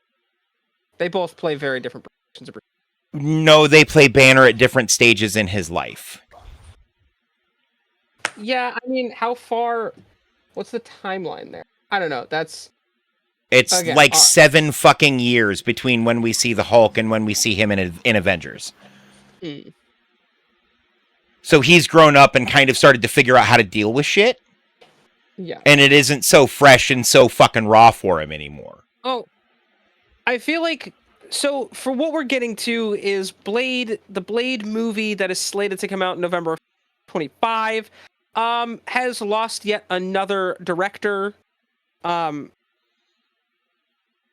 Yeah. And I feel like- Mahershala Ali has stated that they haven't even started filming. The script has gone through a couple different iterations because they had a writer, they lost that writer, they had to write a new script. So it seems like it's going to be one of those movies that has a very messy pre-production, but hopefully the final result is good. But Yeah. I know people are just going to be comparing it to Wesley Snipes the entire time, and that's going to make me mad. Because stop comparing it. It's its own thing. It's gonna be Okay, like- no. I understand what you're trying to say, Bree, but at the same time, if it's trying to compete in the same space, being about the same character, people want something at least as good as. And I don't think that's unreasonable. That being said, understand that it's going to be telling a different story with a different version of the character. Right? So, expectations were set of a certain caliber movie from the original trilogy, which honestly itself was kind of all over the place in quality. With the third one arguably being the worst written but the best received. Yeah, I think the third one's personally I like the third one the best out of all of them. If I'm The being third honest. one is I like the not second well one the best. received. I like all of them. Yeah. The second one is the most well received. The third one, most people shit on. Most people Because hate it's that. got comedy in it and people are dumb. It's because it has Ryan Reynolds in it. What Ryan Reynolds movie doesn't have a little bit of comedy? Of course it has to have comedy. That movie's hilarious. And it's a Other than- fucking it's a comic book movie. God forbid there's any sort of like any comedy or any silliness in a comic book So movie. but that's the thing, is there was fucking comedic relief in the first two too. Well, it's like the same bitching about people with the Marvels. It's like, God forbid it's goofy in a fucking like in a Yeah. comic book esque sort of way. But So God I forbid think when if everything ever released is fucking Endgame, like I have a good thing to compare, like, what I'm trying to, like, yes, I understand people want it to be as good as, but I have a good comparison to try to, just in case anybody out there tries to misconstrue my words, I know y'all understand what I'm trying to say. right. It's the same Not a thing with, misconstrue. like, it's the same thing with, like, we had Tobey Maguire Spider-Man, and everybody hails that as, like, comic book gold, which I agree, I love those movies. No, they don't. And then... If They they do, do. they shouldn't. And then but when Andrew came around, everybody shitted on those movies before they even came out Okay. because they weren't. they're different. Totally. They're different comic strands. They're all different Well, versions of Spider-Man so himself. my one issue with the Andrew Garfield movie is the same issue I have with the third Spider-Man movie with Tobey Maguire. Too much shit They going try to on? condense too much story into each of those movies, and nobody really gets done justice in them. Yeah. And that was a studio. The reason Spider-Man 3 is Uh-huh. such a mess is because of the studio. Because Sam Raimi wanted to focus on, I believe he wanted to focus on Venom, he Yeah. wanted to focus on one of the things, and the studio was like, no, you have to throw Sandman in there, and you have to throw this in there, and you have to do this, and he was like, fine. So that's why Spider-Man 3 ended up being a mess. No. It's 100% a studio issue there. It's 100% a studio issue with the Garfield movies. But I thought Garfield did a great job. I loved watching Spider-Man movie. I loved watching Emma Watson die. That was Emma Stone. Emma Stone. Who is Emma Watson? Emma Watson Hermione. plays Hermione in Harry Potter movies. Okay. Well, I was thinking Mary Jane Watson probably was in my head. Yeah. Even though And she she doesn't didn't play even Mary play- Jane, she plays yeah, Gwen she- Stacy. Gwen Stacy. Which I really liked the first Garfield movie. The second one, does have that same problem as Spider-Man 3, where the director wanted to focus on one thing, and they were like, no, you have to do this, this. You have to introduce the Sinister Six. You have to do all of this. And the director was just like, I don't want to do all of that. I want to focus on this. And the studio was like, well, we're not making this movie unless you do all of this. Well, and the thing is, if you want to, and I think the MCU version with Tom Holland. Holland, thank you. The only thing coming to my head was Hiddleston, and I'm like, that's the wrong Tom H. That's Loki, bro. Right. But I think they're doing it right because they've introduced a lot more characters than has ever been pointed out to us. Mm-hmm. Yeah. Because we've seen dozens of Spider-Man villains in the making. We met the Prowler. We literally met the Prowler in the second one, I want to say. The first movie. The first one. Was it the first one? We met the Prowler. Never talked about the Prowler. He talks about his nephew. That's Miles fucking Morales. Like, Yeah, because Yeah. that's how you introduce characters. He called Yeah. him up Yeah. and is like, hey, Miles, I'm going to be late. Yeah. So, like, that's We've how also been you do introduced that to shit. Silk. And we don't know we've been introduced to Silk, but we've been introduced to Silk. Mm-hmm. As well as about a dozen other characters. Yeah. The guy who plays Rhino, the guy who plays Scorpion, Matt Gargan. Yeah. In the prison scene, somebody's talking to Matt Gargan. And it's like, that's Scorpion. And like, if you know the comics, you know who that is. And that's a really good way. Let's not. We're not going to talk about Madam not Web. I talk haven't about seen it. Madam Web. I won't watch it. You're not do missing it. much, Dave. It's bad. You're not. It's good. Oh, I know I'm not missing much. I said all the things I said based on the previews, and then I saw the reviews, and it sounds like everything I was worried that they were going to do wrong, they did wrong. They did. So there's no reason for me to watch that. And if they had just made her the old psychic woman, There was more problems than just that.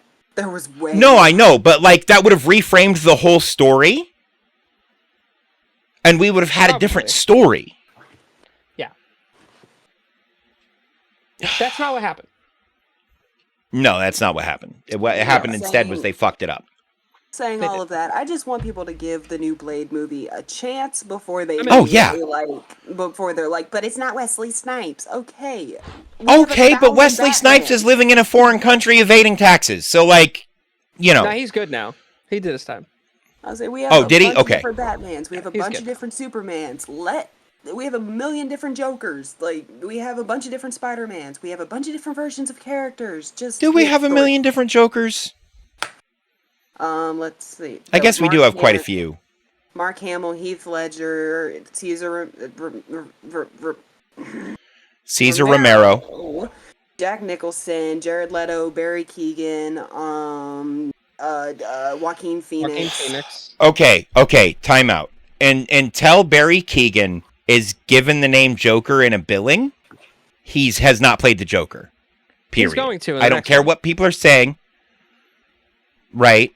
until he is billed as the Joker, he has not played the Joker. Well, That the being said, I deleted think he'd do a really scene- good job. What? The deleted scene from the Batman, he does the laugh. They never say the Joker, but he does the laugh, and he's very clearly the Joker. A lot of people are Yeah. like, "That's Two-Face," and I'm like, "No, it's not." But it's hang on, time out. On his IMDb, But it deleted says, "The Batman scenes? deleted scene. It is credited as the Joker. That is who he is credited as in that movie. But it's a deleted scene, It is which still means a it's not a credit. canonical appearance. Isn't he at the end of the movie? Yeah, but they never. Yeah. I think we never see his full face. You just kind of hear the laugh, and you see him obscured through like a window. No, I'd still fuck him. And I'm going to tell you right now, the deleted scene crediting him as the Joker, they could have just billed him as crazy patient or whatever, and he decided to go a little ham with it, and so they threw that in for fun. He is casted in the upcoming sequel of the Batman as the Joker, and that is listed as his title. So We Barry have a Keoghan cast counts. list for that. Yes, A few. We have an casts- official cast list for that from DC. there is. When did a that good come amount out? of people cast. They've announced comes a out few people over 2026. the. Yeah. No, the cast list. I didn't know they were announcing cast members Fairly- for it yet. They fairly- usually don't do it this early. They announced people that were guaranteed in it. So it's been announced Robert Pattinson, Paul Dano's going to come back, Zoe Kravitz, Lady Gaga's supposed to be in it. Jeffrey Wright's going to return as James Gordon. Zazie Beetz is going Okay. to be in it. Barry Keoghan's going to be in it. So like there's a good list of people in. To Jake's point, technically, it's a version of the Joker, but he's Jeremiah because they legally. No. can't He is say not the a version of the Joker. He is supposed to be an inspiration for the Joker character Yes. later. 'Cause they I've couldn't watched a legally lot say of the it. in-depth documentary stuff on that show. Gotham is one of my favorite pieces of cinema about the city of Gotham to ever come out. It's far better, in my opinion, than most of the Batman movies. If you haven't watched Gotham, go watch Gotham. It's so fucking good. It's so fucking good. Oh my god. But yeah, so we have a million different versions of different characters. So let Mahershala Ali do his interpretation. Oh thing. yeah, We've no. heard 100%. Because a lot of people are seeing all these problems of like getting new directors and stuff, and they're immediately like, "Oh, this movie's gonna suck." And I'm like, "Well, can the movie come out first?" No, it's not allowed. Like I know. we No, all said I get Madam annoyed Web by was gonna that shit suck, too, but, like, Bree. we were right. Do what? I said I know we all said that about Madam Web, but like we were right about that. We all said the movie was gonna suck before it came out. Same with Morbius. But we knew that movie was going to suck before it came out because we could see in the previews all of the things they were already doing wrong and showing us they did wrong in the fucking previews. Yeah.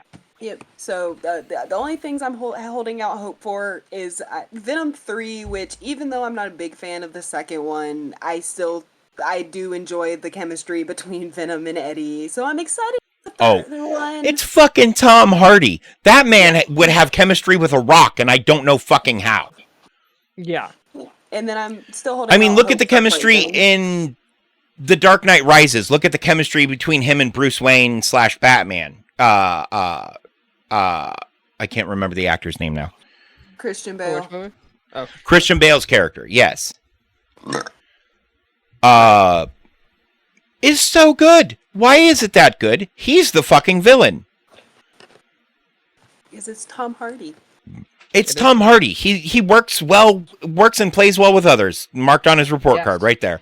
I loved him in Lawless, where he gets his throat slit open and then walks the fuck home several miles.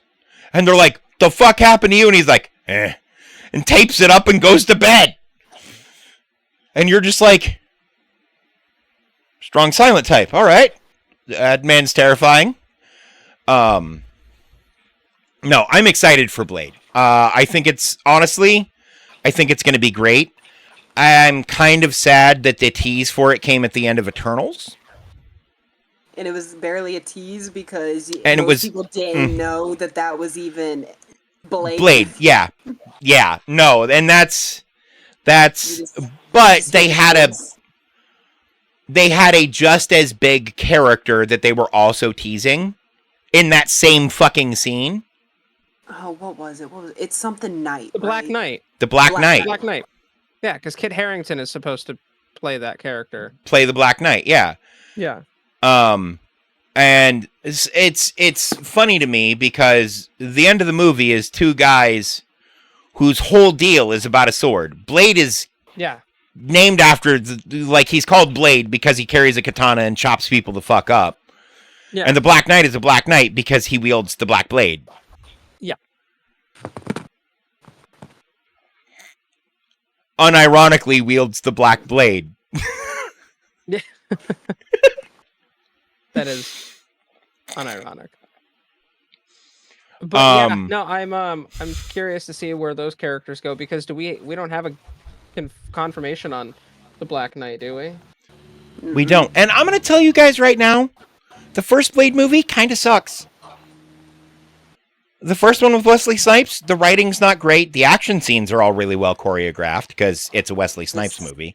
It's 90s CGI. Yeah, I was alive in the 90s. I can forgive the bad CGI. Yeah, there was not much.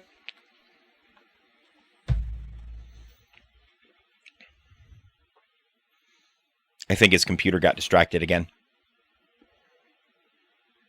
Just looking at that new peaches and cream pizza from Pizza Hut. Ah, there he is. Fucking dude, I'm gonna have to figure out what the fuck the problem is because it's gonna drive me nuts now. Take the steering wheel out of your ass. That'll probably make it stop driving you nuts.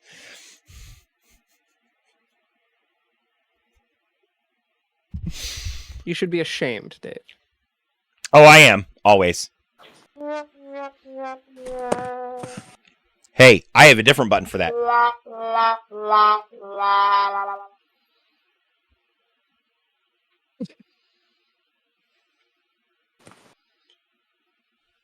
You're a fucking idiot.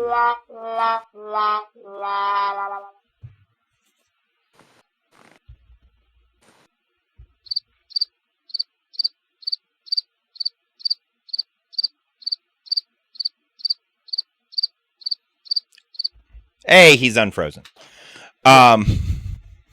Welcome back. But no, I'm really excited for Blade. I'm also really excited for Venom 3.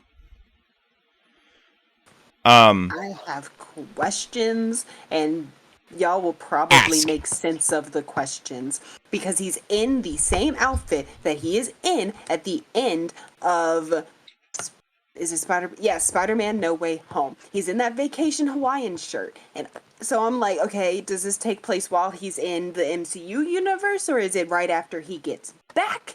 And then the casting, I believe, one of the guys in the movie is the same dude who plays what's his face from Doctor Strange. Is it Mordo? Yes. Nope. Is that it? Yes. Baron Mordo? The black guy from Doctor Strange. Yes. Yeah. Baron Mordo? It's the same casting, so I'm like, okay, what is happening? Is this taking place while he is still here? Because if it is, No, why is that man here? he plays a totally different person. Okay, why did they do that? He's cast as a totally different person, A. B. It can't happen while he's in the MCU universe. Or Sony Disney won't would allow own it. Sony. No, Disney won't allow it. That's very true. Because that means that it makes it whatever shit Sony's doing MCU canon, and Disney is not going to allow that because Sony's fucking track record with Marvel is a shit show when left to their own fucking devices, with the exception of the Venom movies. And the Into the Spider-Verse movies, there is one crossover from the MCU into one of the Spider-Man movies. That's because the Into the Spider-Verse movies, to my knowledge and understanding, are MCU canon and were overseen in part by Kevin Feige in their writing stage. So it must take place right after he gets back because he's in the same outfit and it looked dirty and wet. And I'm like, okay, so this must be right when he gets back. It's a good chance. It's a real good chance. Yeah. No, it has to take place when he gets back because Venom is dancing with the Lady lady at Venom? the lady at the convenience store. Oh, the old In the lady. trailer. Yeah. I saw I that just in want to the see trailer. Venom That's eat all. more people's heads while Eddie just sits there and looks disgusted. Should I eat his head? No. Stop eating people. Eating people. I love the way they've reframed that relationship too, because Eddie Brock was kind of a shit in the comics, and in most of his appearances, he's just kind of a dick. Yeah. So for Grace. But to be fair, Flash Thompson is usually portrayed as a dick too, and Flash Thompson ends up joining the military, losing both of his legs, and then becoming Agent Venom, where they give him the symbiote Yes. to be this super soldier badass dude with like a rock solid moral compass and enough willpower to keep the symbiote in line. Yeah. And that is just such a cool character story to me. So like it's nice to see the lighter side of Venom in film, because we've only ever seen Venom as a villain. When shortly after his introduction, even as Eddie Brock, he ended up being more of an anti-hero than a villain anyway. Less heroic than Deadpool, more heroic than the Punisher. I would say. Because the Punisher just kills people in horrific ways. That's his whole thing. He just makes people go away. He is not a hero. He's cool, and he is usually on the side of justice. But he is not no. He is a bad man. He is a bad man who does helpful things. To be fair, Blade also kind of falls in that category. He is a bad man who does helpful things. Yeah, that's very true. Dave, you, since our last show, have officially changed your honorable mention to media. Who's your honorable mention this week? So kind of ironically, it's still related to music, but Daniel Thrasher, who is a YouTube personality. He does a lot of sketch comedy, but a lot of his sketch comedy revolves around music and music theory and just insanity. His hoodie guy character is iconic. Oh, yes. He released a song called Igawalla, which the whole song is what rap in English sounds like to people who don't speak English. So it's just a bunch of syllables that make no sense all running together, but it's such a fucking bop. Like, if you haven't listened to Igawalla, you should. I'm gonna find a link for it.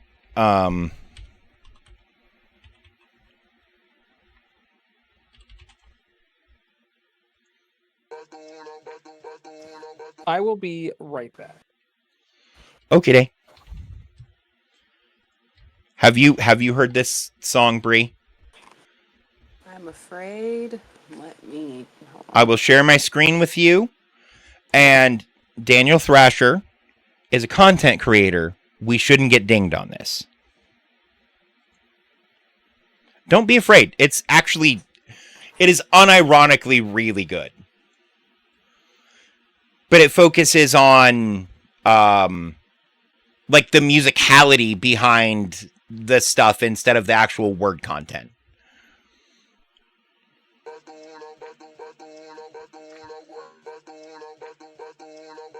Okay. What about she style? Slippy, a glippy, flippity chop, flippity clap, flop a gop a chippity wop, blippity slop, a prop a cop a chippity cop, coppity plop, pop a sock a boppity slop, floppity glop, a blippy, a power show, a power shiki, a gower shabba, how much hit with the gower, the flibby dower, how much give it in gower, I got. Scrippy, gappa, gippy, the shippy, gappa, do whippy, gippy, flippy, gappa, chopper, to whippy, gappa, to skippy, gappa, gippy, tappa, gappa, to flippy, gappa, to whippy, gappa, shopper, to whip up a ditty with a bottle of. And it sounds ridiculous, and it is kind of ridiculous, but at the same time, if somebody is rapping in a language and using rhyme structures for words that you don't understand, it will just kind of sound like that. Because I was sitting here like, am I having a stroke? Or No. are these supposed to It's be all words? gibberish. No, it is Okay. all, the whole song is gibberish. It's supposed to be heard from the perspective of someone who doesn't understand the language being spoken. Okay. Right. I feel better now and because I was like, my understanding of this is he was like stumbled across some stuff that he really liked the sound of, had no idea what the fuck the people were saying because it was in Korean, I think. And he's like, I like the way it sounds. No idea what the fuck they're talking about, but it's good. And so this is kind of that experience for other people, I guess. that's most K-pop fans. They don't know what the fuck the words are. They just like how it sounds. Yeah. But Daniel Thrasher also does sketch comedy. He's been doing stuff with Rumi lately, if you don't know Rumi. He is a Swedish content creator who also talks a lot about music.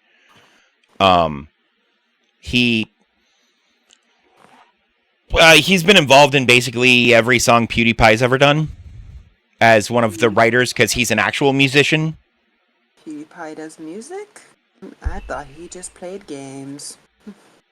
Oh, well, PewDiePie hires people to do music for him more than anything. Okay. Rumi is one of those people. He also does impressions. He's done stuff with Boy in a Band, who's not in a band, nor he is a male, but he's an adult man. Like, not my age adult man, but he is definitely an adult man. And not he was in a band, and then he wasn't, and he might be again. I don't know. But Joel does impressions of other singers sometimes, etc. But yeah, Daniel Thrasher's really cool. Check him out. Igawala is probably one of my favorite music releases of his. Okay. I was like, why does Boy in a Band sound familiar? I remember one of the YouTubers that I used to watch had him featured on her channel once. So I was like, why does that sound familiar? And I looked and I was like, oh, that.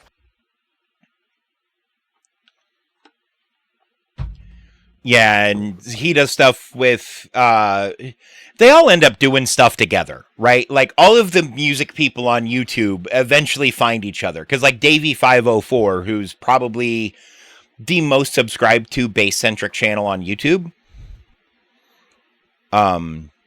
Bass the instrument, slap it a bass. Nope, I'm not subscribed. Most of my YouTube content is movie reviews and things like that because I can't help it.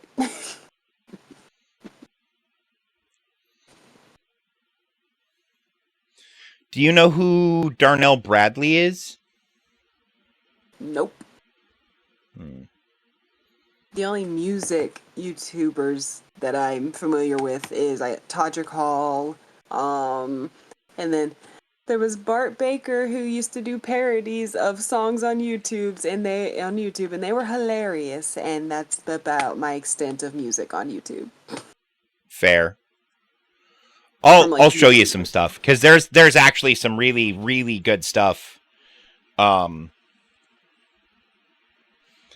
Like, that's just clever, right?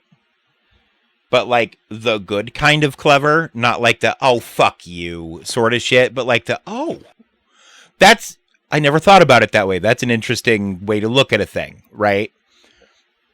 But I like shit that make my brain think.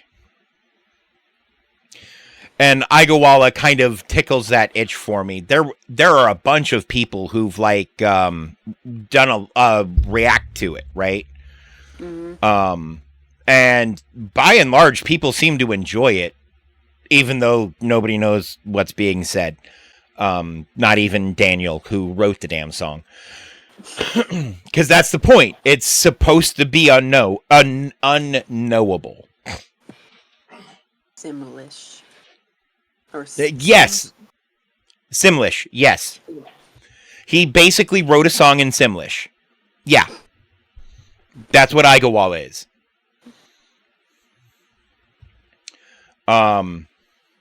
Who is your music corner this week, Bree? So I forgot to write a segment for this, and also let me check something real quick just so that I use the correct. Okay, she did put she back in there. All right. So for the month of June, well, what's left of June, I'm going to be highlighting some queer artists that I haven't done yet. I've done a bunch. So for this week, we are going to be doing Halsey. Let me find. So she has been noted for her distinctive singing voice, has received several awards, including 3 Billboard Music Awards, a Billboard Woman in Music Award, an American Music Award, and nominations for 3 Grammy Awards.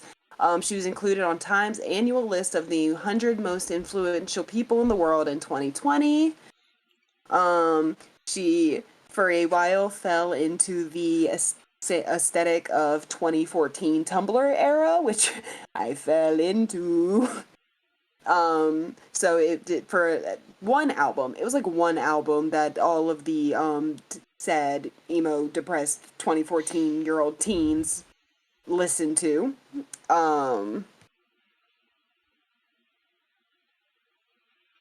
Gaining attention from self-released music on social media platforms, she signed with Astral Works in 2014 to release her debut extended play, her EP, Room 93, in October of that year. Her debut studio album, Badlands, was met with critical and commercial success, debuting at number 2 on the Billboard 200.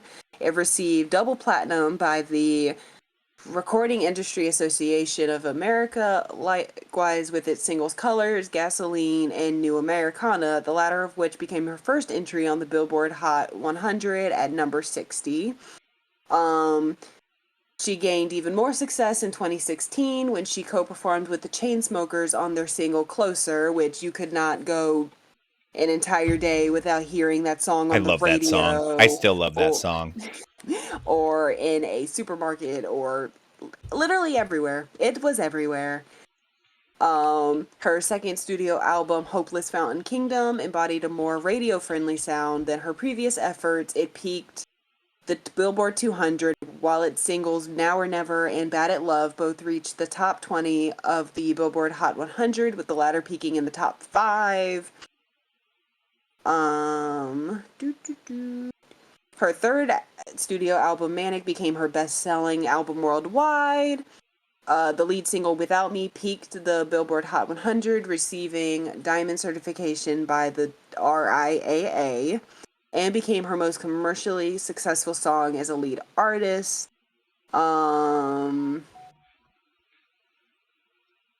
She has an album produced. Her fourth album was produced by Nine Inch Nails members Trent Reznor and Atticus Ross and received generally positive reception. Okay, time out. I love how they say 9 Inch Nails member Trent Reznor and Atticus. That just is 9 Inch Nails. Those are the only 2 guys. In a 4-piece band, there are only 2 dudes. That's why they don't tour very often. Because they have to get fucking session musicians to play with them. They usually borrow people from other bands. Because, Sorry, continue.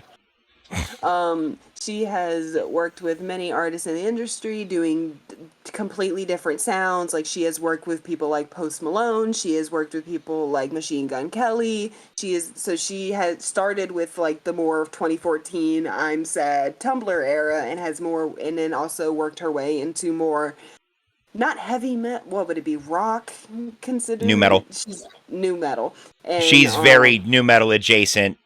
She's nu metal adjacent modern rock, I think, is where I would classify her sound now.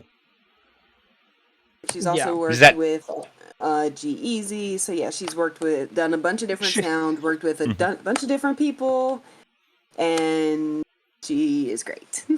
Yeah, no, just work with G-Eazy. Halsey, okay, first off, Halsey is fantastic. Second, I'm going to say this now, Trent Reznor is the Dr. Dre of the rock scene. That's fair. 9 Inch Nails kind of pioneered a lot of shit. Well, not only that, but like Trent Reznor specifically works with people like on their solo stuff where they never even mention him. Yeah. You know, he's just one of those dudes. Yo, yeah. The whole Birds of Prey soundtrack was real good, though. Really I also really liked the movie. For some reason, all 3 of the, what I'll call the Harley Quinn movies of the DCEU had amazing soundtracks. You don't have to like the movies, but the soundtracks went off for no reason.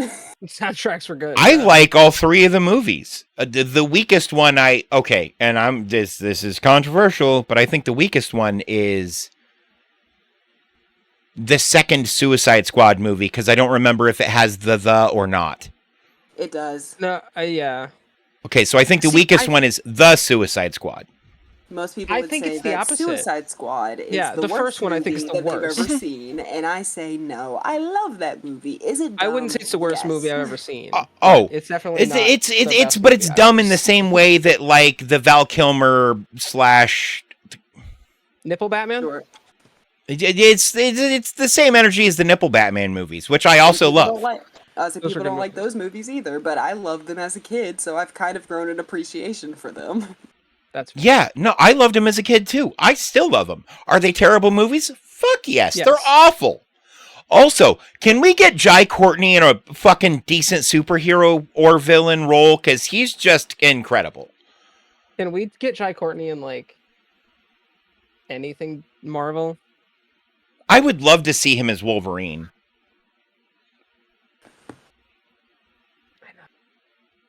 You know who else I would love to see him as, though? Who? Sabretooth. That would be pretty good.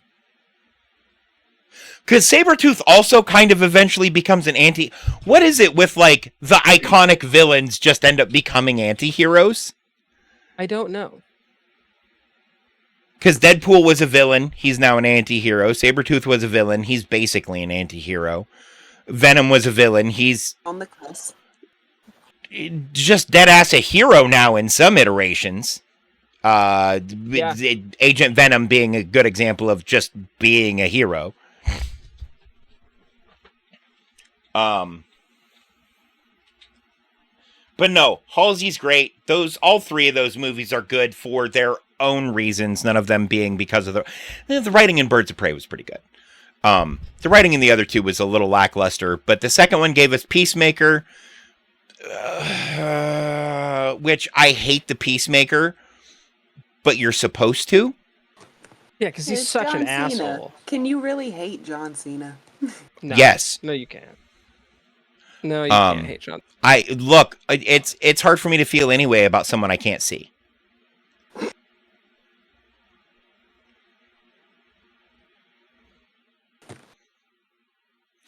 Am I back?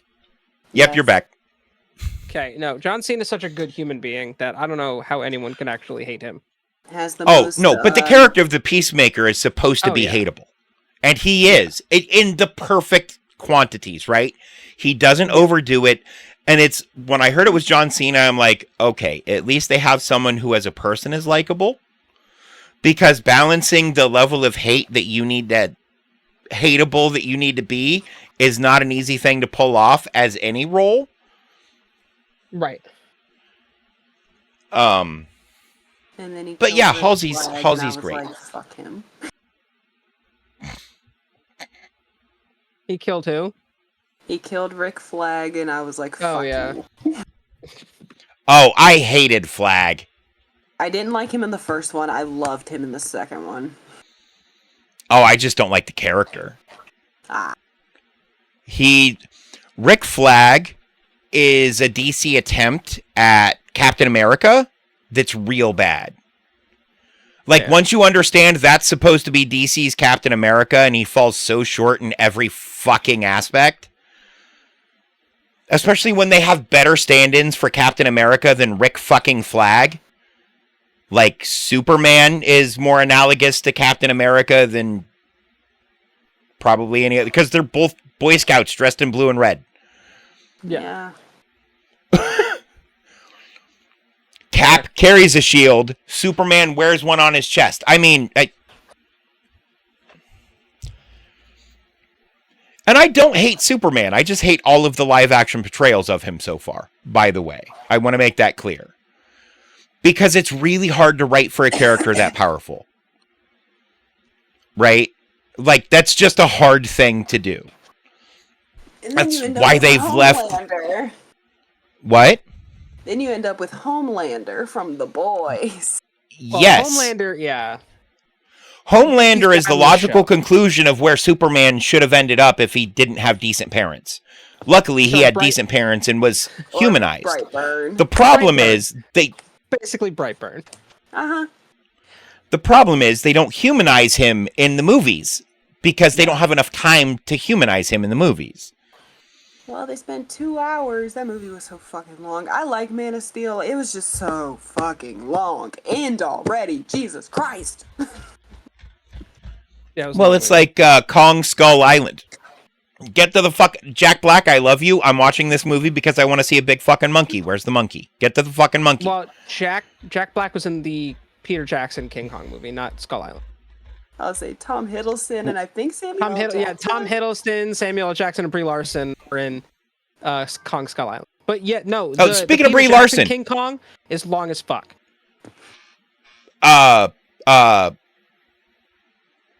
Brie Larson, another good example. So Captain Marvel. There's a reason they don't include Captain Marvel in a lot of properties, and it's not because people don't like Brie Larson, though a lot of people don't like Brie Larson. Including based on some of the reactions of her cast members while they're in interviews with her, some of her cast members. But no, they don't include Captain Marvel in a lot of stuff because how the fuck do you write for a character that powerful consistently? You don't. You can't. No. Well, I mean... You know, it's like... another example of very, very powerful. How do you write for her? Yeah. Right. Scarlet Witch. Easy. You lock her down in psychological trauma, WandaVision, or you blow her up and crush her with rocks. You blow her up. And everybody's... I'm still 1,000% sure she's not dead. We're gonna see for 3 reasons. 1, based on how they've constructed their universe, the death of a Nexus being of that power level would cause other problems that would have been immediately apparent. Mm-hmm. You know, since that's happening at basically the same time as the end of Loki season 2. Yeah. In my understanding. And a Nexus being of that power level dying during the events of the end of Loki season 2 would have... some shit would have happened. Let's just put it that way. Because Nexus beings, as they've been constructed in the MCU, are the anchors that kind of hold the multiverse together. Right. At the end of Loki season 2, the multiverse is kind of doing weird unraveling shit. Yeah. And so destroying an anchor, bad. There's also you can look it up where it's like, oh, if you put on the last episode of Loki season 1 and the last episode of WandaVision at the exact same time that Wanda unleashes her power at the end is the exact same time at the end of Loki when Jonathan Major Kang like kind of looks around like trying to figure out because something weird with the multiverses starts happening behind him. Mm-hmm. Oh yeah, no, and Kang is and has always been very aware of Nexus beings and tends to avoid them. Because there's fuck all he can do about them. If we see him again, Even in the comics. We're not. Away. We won't. We're not. We're not going to see Kang again. Yeah, because they said that They they're moving changed away the from TV that storyline. Changed the TVA specifically to fucking deal with Kang variant. Well, no, because we were supposed to have Avengers Kang Dynasty, but like Marvel has That said, ain't- we might be moving away from that now. Gee, I wonder why. Well, and Kang was never going to be the big villain anyway. It's always been Doom. Yeah. We've talked about that. Because who is the best kind of puppet master villain? The one that nobody sees coming until, hey, guess what? I'm already in control, bitches. It's like Ozymandias from The Watchmen. Yeah. Right? It's not until the very end of the movie when he's like, oh, it was me. Well, we'll stop you. You can't. You're already too... Do you think I would be telling you my plan if it wasn't already done? It's all already done. You can't stop me. I've already won. You can kill me, but that's not going to achieve anything.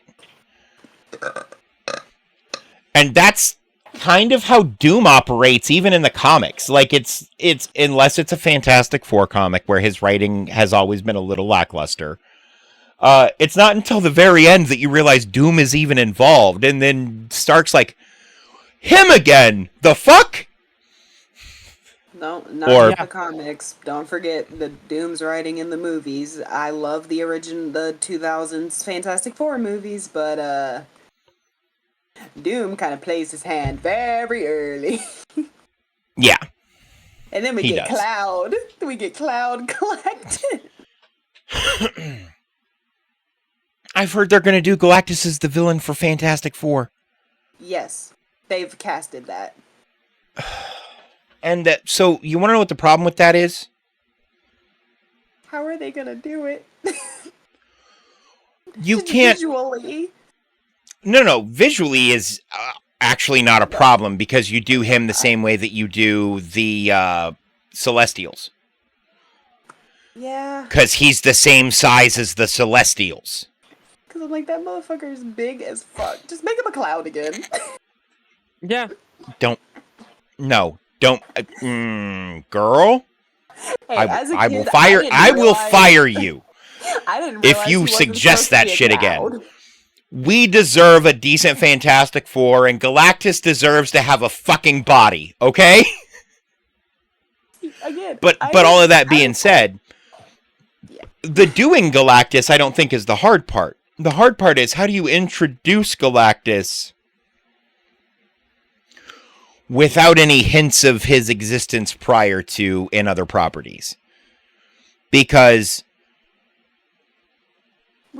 I guarantee you Galactus is already on Carol Danvers' radar. Probably. We kind of He got runs a around hint, eating but not planets. really. What? We kind of got a hint in What If, but not really. It's more just a visual nod. It's A, more just of a visual nod, and B, nobody in the mainline universe knows anything that's going on in What If yet. Yeah. Yet. Remains to be seen with season 2. Where I have a feeling there'll be some...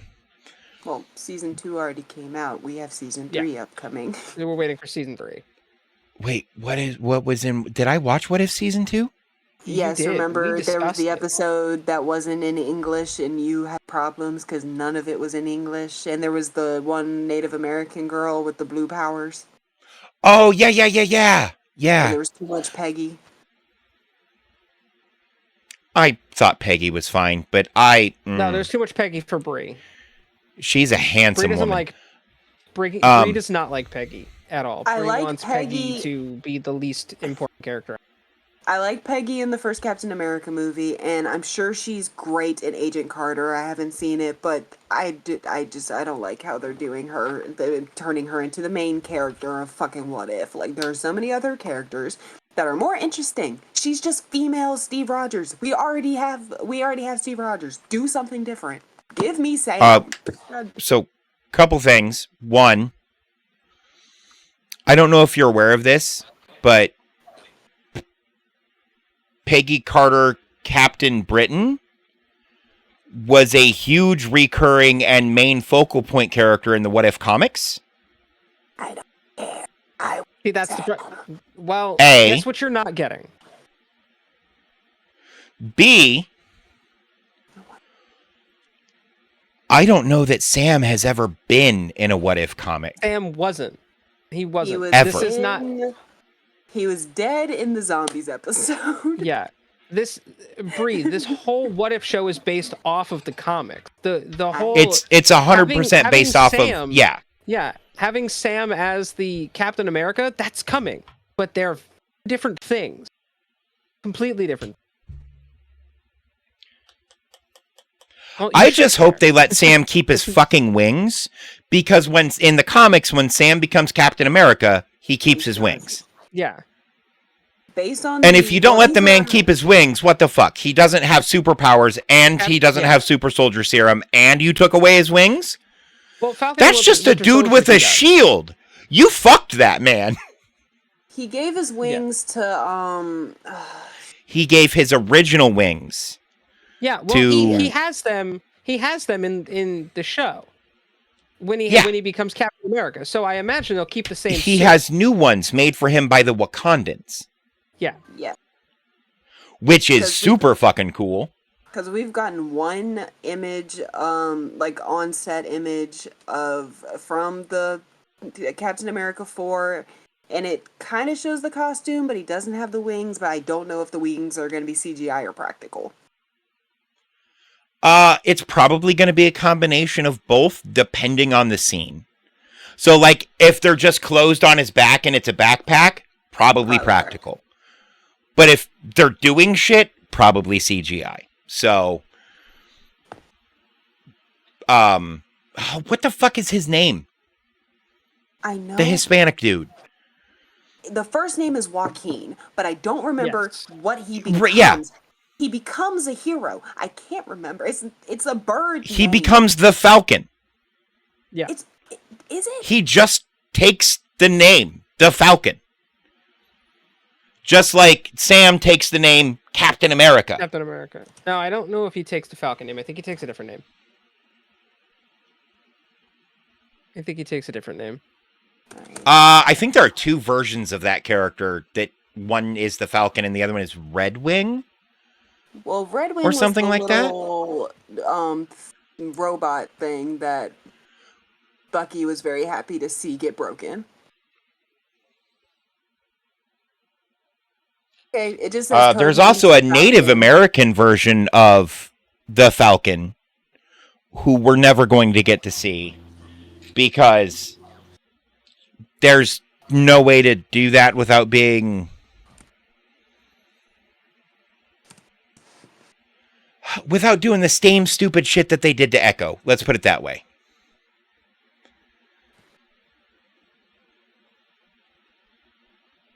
And you know what? It all just says the Falcon. It doesn't. I could have swore he had a different name at some point, but it might just be Falcon.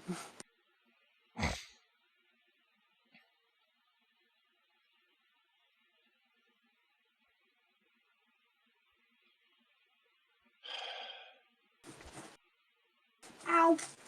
Shit! That hurt.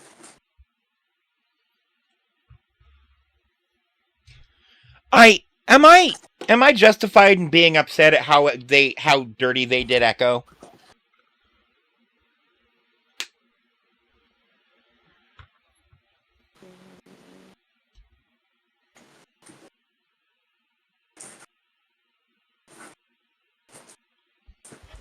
What? Cool, guess not. Chris, what is your song of the week? Oh, Limousine by Bring Me the Horizon. They just dropped a new album. Killer. It is There is fucking killer. a lot of good stuff on that new album too. It's insane. Bring me the every genre is the joke that Foot and I have been making because it's got so many different styles in the album itself. It's Fair. mind blowing. Fair. I've listened to some and I've heard nothing but good things about the whole fucking deal. I honestly, Bring Me the Horizon's just kind of been killing it the last couple of years. They really have, dude. They really have. They did a song with Ed Sheeran. Like, they did a version of Bad Habits, and it was fire. Mm-hmm. I'm a big fan. So I've been a big fan for a long time. So they're real good. I'm real happy for them. And honestly, I'm curious kind of where it's all going to go, though, because they've been on that like weird experimental edge for a minute now. And I'm curious how far they're going to push that.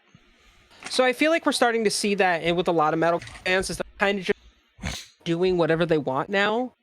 Because the metal community is very gatekeepy. Like, metal fans won't agree to that, but it's true. It's true. It They're 100% is. Super gatekeepy. So, like, people still bitch, oh, it's not how they sounded in 2009. Well, it's like no one listens to the primo version of metalcore. Get over it. Warped Tour is gone. Look, all I'm going to say is one of the reasons I hate the Rolling Stones, they never evolved. That's fair. They always sounded exactly the same, and it was boring. Guns N' Roses, much the same. AC/DC, with the exception of a change in frontman, they just always kind of sound the same. You know what I mean? They never evolved. But then you look at Metallica, every album is different. Every album is new. Every album is them improving themselves in some way. And I think that's critical. So yeah, I'm excited to see what they do, and I'm kind of glad that the metal community is being less dicks, because I had friends who because I'm into metal and grunge and shit like that, but I also love like Blue Man Group and electronic shit, and I'm kind of all over the place. Well, and so, I'd be at a metal show, and I'd be talking about, I went to one show, and the last show I went to before that was Blue Man Group's The Complex Tour. And I'd mentioned that to somebody, and then them and a small cadre of their little shitlings were trying to get me thrown out. Well, here's the thing. And I'm like... the metal community has not become less gatekeepy. The problem is, it's become more, if any. The band that's really trying to change that is Electric Callboy, because they're very much doing their own. Dude. Oh my god, I love Electric Callboy. An amazing album a couple years. It's a great album. They did a fantastic job, but people fucking ripped it apart because it was more poppy and it's not their old sound. All right, well they just released a new track that sounded a lot like Shinedown, and I fuck with it. So. Oh, I love Shinedown. Let artists. Oh, they're my favorite band. Let artists make what they want to make. It's not for the fans, it's for the artist. and like I've said 100 times about 100 different types of properties, if you don't like it, don't buy it. Don't interact with it.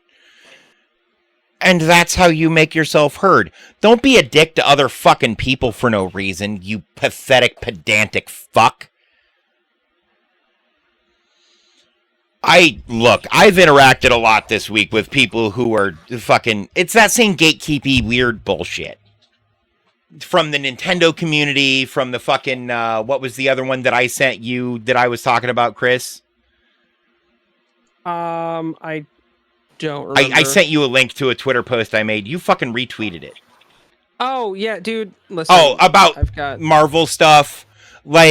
Fucking... And I've just been seeing shit like that all week, and I'm like, you fucking... If you don't like it, don't interact with it.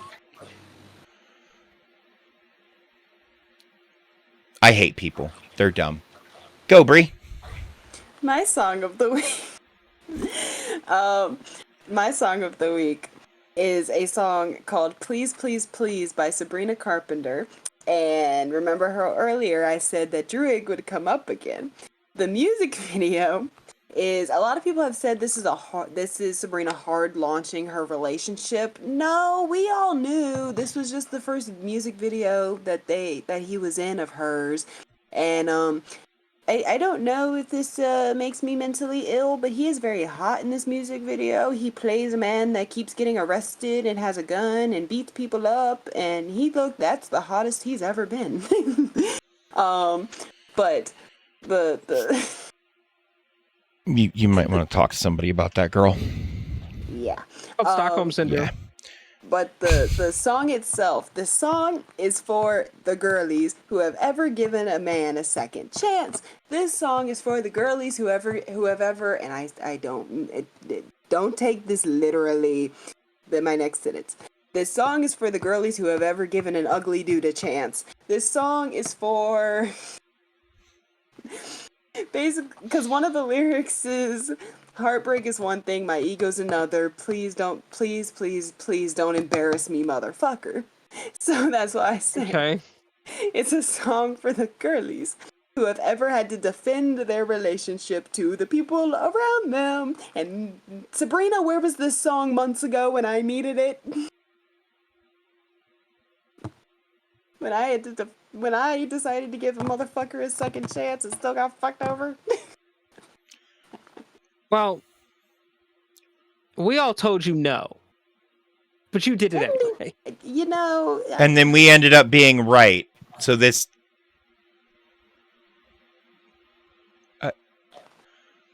technically y'all didn't find out until after it had already happened. Y'all judged me, and then I said, No, it'll be no, okay. there was no judging. There no was judgment. friends giving you advice, being like, "Dude, this is a bad idea." What did we care learn? about you. We love That you. you You're just like family. refuse to take You are the little reasonable sister advice. I never had. You are like a third child to me, Bree. Ask Noob. I don't listen to that is boy bestie, and I don't listen to him either. Oh, I know. I know. So yes, this song is for the girlies that make bad decisions and then regret it later. This but song is for the no. girlies that make bad decisions and need to justify them. Yeah. So Yeah, Sabrina, I love clearly. you. You should I have love released that this for you, months Bree. ago. Yeah, that. And what makes me mad is everybody watched that music video and is like, oh, now I get it. Now I see why he's hot. First of all, this motherfucker has been hot. He was hot as hell in fucking Eternals. What do y'all mean now y'all get it? That makes y'all seem mentally ill because I already thought he was hot. Y'all just thought he was hot when he was a criminal. I don't. I'm talking about Get the it. girlies of TikTok. Oh, okay. Yes, I'm talking about the girlies of TikTok who are like, oh, now I see it. Now I get it because he's a criminal and holds a gun at the camera. Yeah, y'all are messed up. Yeah, he Everybody, was hot. everybody needs therapy. He's hot. He's hot. Everybody to the need people- Jesus. He's hot to the people who pick Dean over Sam in Supernatural.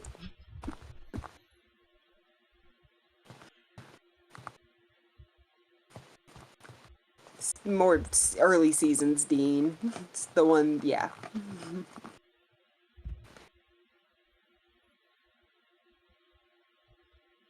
Because, you know, Sam was the nice boy. He was the smart one. And then Dean was the bad boy. And usually an idiot. To be fair. Yeah. Yeah. Yeah. Yeah. My song of the week is old as fuck. It's Paralyzer by Finger 11 because I was put on the spot. I love that song. It's so good though. It's catchy as fuck. I should have picked Fly Me to the Moon by Frank Sinatra because that's been stuck in my head for 3 days.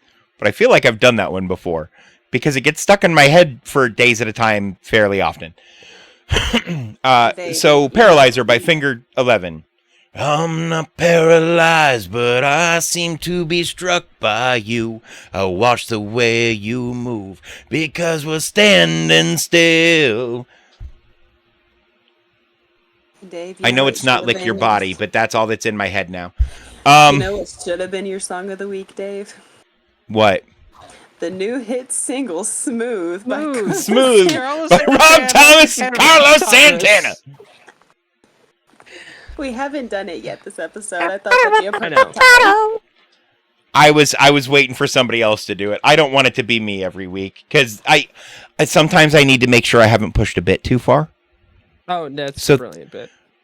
It's So thank you. So thank you, Bree. Yes, make sure to check out New Hit Single Smooth by Rob Thomas and Carlos Santana.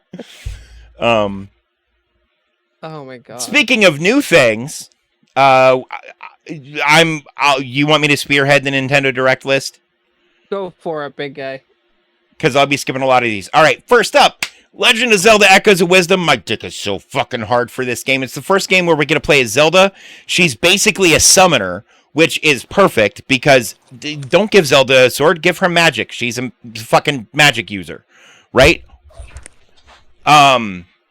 So cool. People are upset about the art style. People are upset about the gameplay direction. People are upset about this, about that. Fuck you. This is awesome. Get bent. I'm excited. They're also going to be releasing a gold-colored Nintendo Switch Lite Hyrule Edition system with the Hylian crest on the back. That's also going to come with 12 months of Switch Online plus the expansion pack. So if you don't have a Switch yet and you're looking at getting a Lite, I think it's going to be the same price as a regular Switch Lite, but come with a year of the stuff. So that might be a good shout. Yeah. There's another Mario and Luigi game where they're traveling around on a ship island. It's both. It's confusing. It's a Mario and Luigi RPG game. It's probably going to be a blast. Dragon Quest III HD 2D remake is coming out. So are the 1 and 2 HD 2D remakes. There is a new Super Mario Party game coming out. Yeah. That it kind of looks like this one is going to fix some of the issues with that people had with the other Mario Party game that came out. We're getting more Donkey Kong Country. Finally. Oh. We haven't had a Donkey Kong Country game since the Super Nintendo. Yeah. Because Donkey Kong 64, great game, not a Donkey Kong Country game. They're different. Right. I don't know why they're different. We'll find out when we see what this does. Lego Horizon Adventures is looking to come to Nintendo Switch this holiday season with a whole bunch of on a whole bunch of other platforms too. Lego Horizon Adventures is Horizon Zero Dawn reimagined as a Lego game. Yeah. And I loved Horizon Zero Dawn. That game was fucking incredible. I'm really looking forward to that. It seems super fun. New Just Dance game is coming out. Metroid Prime 4 Beyond. So for fans of the Metroid Prime series, another installment. It looks to be a good one. Check it out. We're looking at getting that sometime in 2025. On the Nintendo Switch expansion pass, they added a whole bunch of mature rated Nintendo 64 games like Perfect Dark, Turok Dinosaur Hunter, etc. to the Switch. So, the games I liked. I'm really excited to see how they expand on that. I'll probably come back with a full list next week. There's a Hello Kitty game coming out. Stray is being released this holiday season. Tales of the Shire, a Lord of the Rings game. Welcome home, Hobbit. It's a life sim. So it's like The Sims, but in Hobbiton. And I'm kind of here for it. Nintendo Switch Sports is getting a free basketball update. Nintendo World Championships NES Edition. So that is, it's speedrunning challenges across 13 Nintendo Entertainment System games. That's the OG Nintendo from the mid-'80s. Funko Fusion, which so Funko, the company who makes the Funko Pop figurines that Bree is so in love with, is releasing a game that's almost like the Lego games, but for a bunch of different franchises. It's going to have Shaun of the Dead, Chucky, Battlestar Galactica, Back to the Future, Jurassic World. etc., etc., etc. There are 60 different characters you can play. Yeah, What's it's up, going to be cool, Bree. It's going to be real cool. What's up? If y'all need to end without me, go ahead. I have to go deal with something really fast. I'm really sorry. No, you're fine. Yeah, no worries. I just thought I'd come back and let y'all know so y'all aren't Yeah. like, where's Bree? You're good, man. Yeah, Don't no, worry. super fair. Game called Mio Memories in Orbit.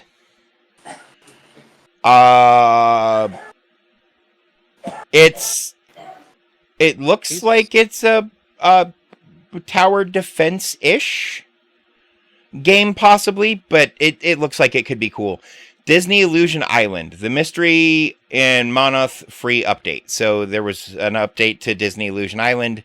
Luigi's Mansion 2 HD. Pre-orders are available now on the Nintendo eShop. It will launch on June 27th, so that's in like a week. Yeah. For the Game Boy Advance for Nintendo Switch Online, we get 2 of Link's classic adventures, including one with multiplayer. The Legend of Zelda: Link to the Past 4 Swords. And I'm assuming it's Legend of Zelda: Link to the Past for Game Boy Advance and 4 Swords, not all that together. Metroid Mission Zero. Both games are available now. Among Us is getting a free update. Darkest Dungeon 2 for Switch will be July 15th. Looney Tunes Wacky World of Sports is everything it sounds like it's going to be. Metal Slug Attack Reloaded Metal Slug. So it's a Metal Slug tower defense game. Marvel vs. Capcom Fighting Collection Arcade Classics. All right. So this one's wild. Because this is releasing on Nintendo Switch, PlayStation 5, and PC, but not Xbox. Which has Xbox homies real fucking confused. PCMR, baby. Phantom Brave, The Lost Hero. It's gridless tactical turn-based from the creators of the Disgaea series. If you know what any of that means, you're probably interested in this game. If you don't know what any of that means, you probably aren't interested in this game. The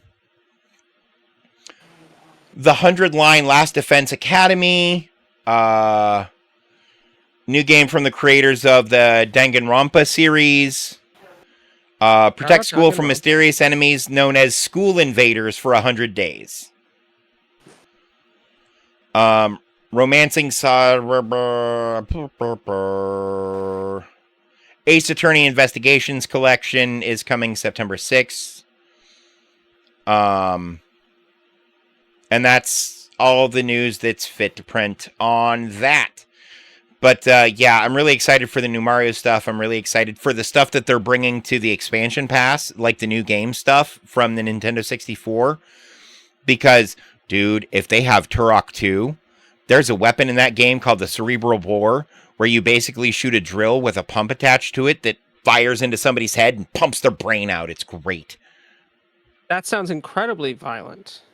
Oh, yeah. There's also a weapon And called the messy. Razor Wind, which is just a saw blade, but when you throw it at things, it chops parts of them off. My God. It's... Oh, yeah. Is it a No, saw the blade game boomerang? is... Yes. It's brutal Jesus and Christ. amazing. That's insane. It's so good. I love that game. I played the fuck out of that game. Really excited for Donkey Kong. Really excited for Lego Horizon Adventures. Metroid Prime will probably be cool. They usually are. The Tales of the Shire looks really cool. Like, there was a lot of really cool stuff announced. A lot of this stuff looks like it's also going to be released on other platforms, with the exception of the Nintendo IP stuff, Mario, Zelda. Probably Donkey Kong is going to be Switch exclusive. Because the Donkey Kong games are usually Nintendo exclusive. Even though Donkey Kong's owned by Rare. Yeah. But yeah, it looks cool. I'm here for it. I'm I'm going to have to listen to the Chainsmokers closer now because Bree mentioned it, and every time I hear that song, it gets stuck in my head until I listen to it. No, they're Donkey Kong is owned by Nintendo. Oh, it used to be developed and published by Rare. It was, but they bought the rights. Oh, okay. That, you know what, that makes sense. And Especially since it was usually a Nintendo exclusive thing anyway. 2002. They bought it in 2002. Yeah, well, Microsoft owns Rare, and then Right. 2004, I think they bought them. To be fair, Rare still does shit with Nintendo all the time. They just put out Perfect Dark was made by Rare. Yeah. So it's the relationship between Rare and Nintendo is still really good, from my understanding, even though they're owned by Nintendo. But Microsoft has kind of gotten away from seeing other platform developers as competitors, which I think is a positive thing. Now, if only Sony would learn that lesson. For Nintendo, other platform developers are 100% competitors, though. Like, Yeah. Because of how they've built their company and their IP, they really can't diversify now, or they will be fucked. Right. But it almost looks like there's some restructuring going on that's going to allow that to open up more, too. And they've opened up quite a bit, to be fair. For instance, you could play as Link in Soul Calibur 3 for the Nintendo console that came out on. Yeah. But for Xbox, you could play as, I want to say, Darth Vader. And on the PlayStation version of that game, you could play as Yoda. Yes. Those might be flipped. But yeah, I love to see the game publishing and the game developing communities kind of coming together and realizing that if everybody does things to make stuff better, it's better. Yoda was Xbox. Okay, so Yoda was Xbox and Darth Vader was PlayStation then. Yes. I didn't remember which way it was. Green for, you know what? That makes sense. That makes sense. Green? What? I don't know what you're talking about. Green. Green? Green for green. Om, smoke a bowl. Sorry, I'm trying to summon the great ganja spirit. Just Cheech and Chong. It's Oh, okay. Epic rap battles of history, but it's Cheech and Chong playing Scooby and Shaggy versus Jay and Silent Bob, played by Kevin Smith and Jay, whoever played Jay. I can't ever remember his name. No, you want Cheech and Chong to play Scooby-Doo, but you want the two guys who played Jay and Silent Bob to just play themselves. Yes. Or why don't you just have Cheech Chong versus the guy, Jay and Silent Bob?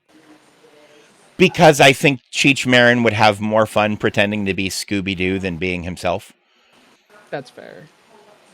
And I think Tommy Chong is confused enough these days that he's better off not being himself. That's also fair. I love those guys, by the way. Oh, they're great. They're great. But yeah, I think that's... Did we miss any? Is that the whole sheet? That's it, man. That is all the news that's fit to print. That's all we got. Thank you guys so much for hanging out with us today. If you enjoyed what you're seeing, make sure you hit that follow button. It lets you know anytime and then the notifications, make sure you have those on, let you know anytime we go live. If you're watching on YouTube, thank you so much. Like and subscribe if you would be so kind. That helps us out greatly. If you're listening to us on Spotify, please give us a follow, give us a rating. That'd be cool. Leave a review. We do love reading those. Anything we need to add before we leave? Go listen to Igawalla by Daniel Thrasher.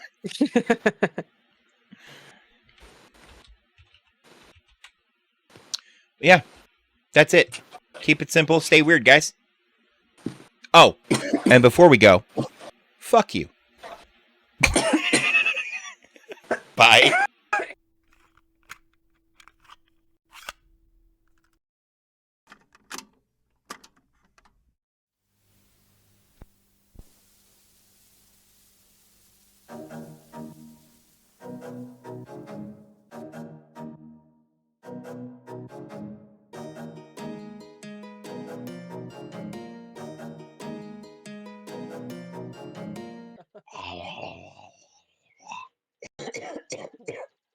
This is quality content.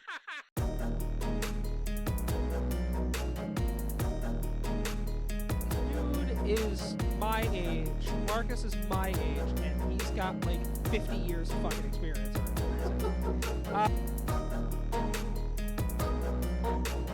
Motorboat the fuck out of her chance.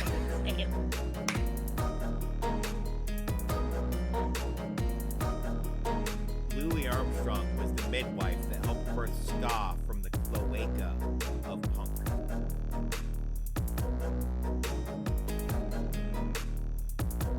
You guys heard it here first at LTN Media. There's packs of wild stray dogs that control most of the major cities. Anytime you just hear, almost the lava. It's like, oh shit, it's about to go down.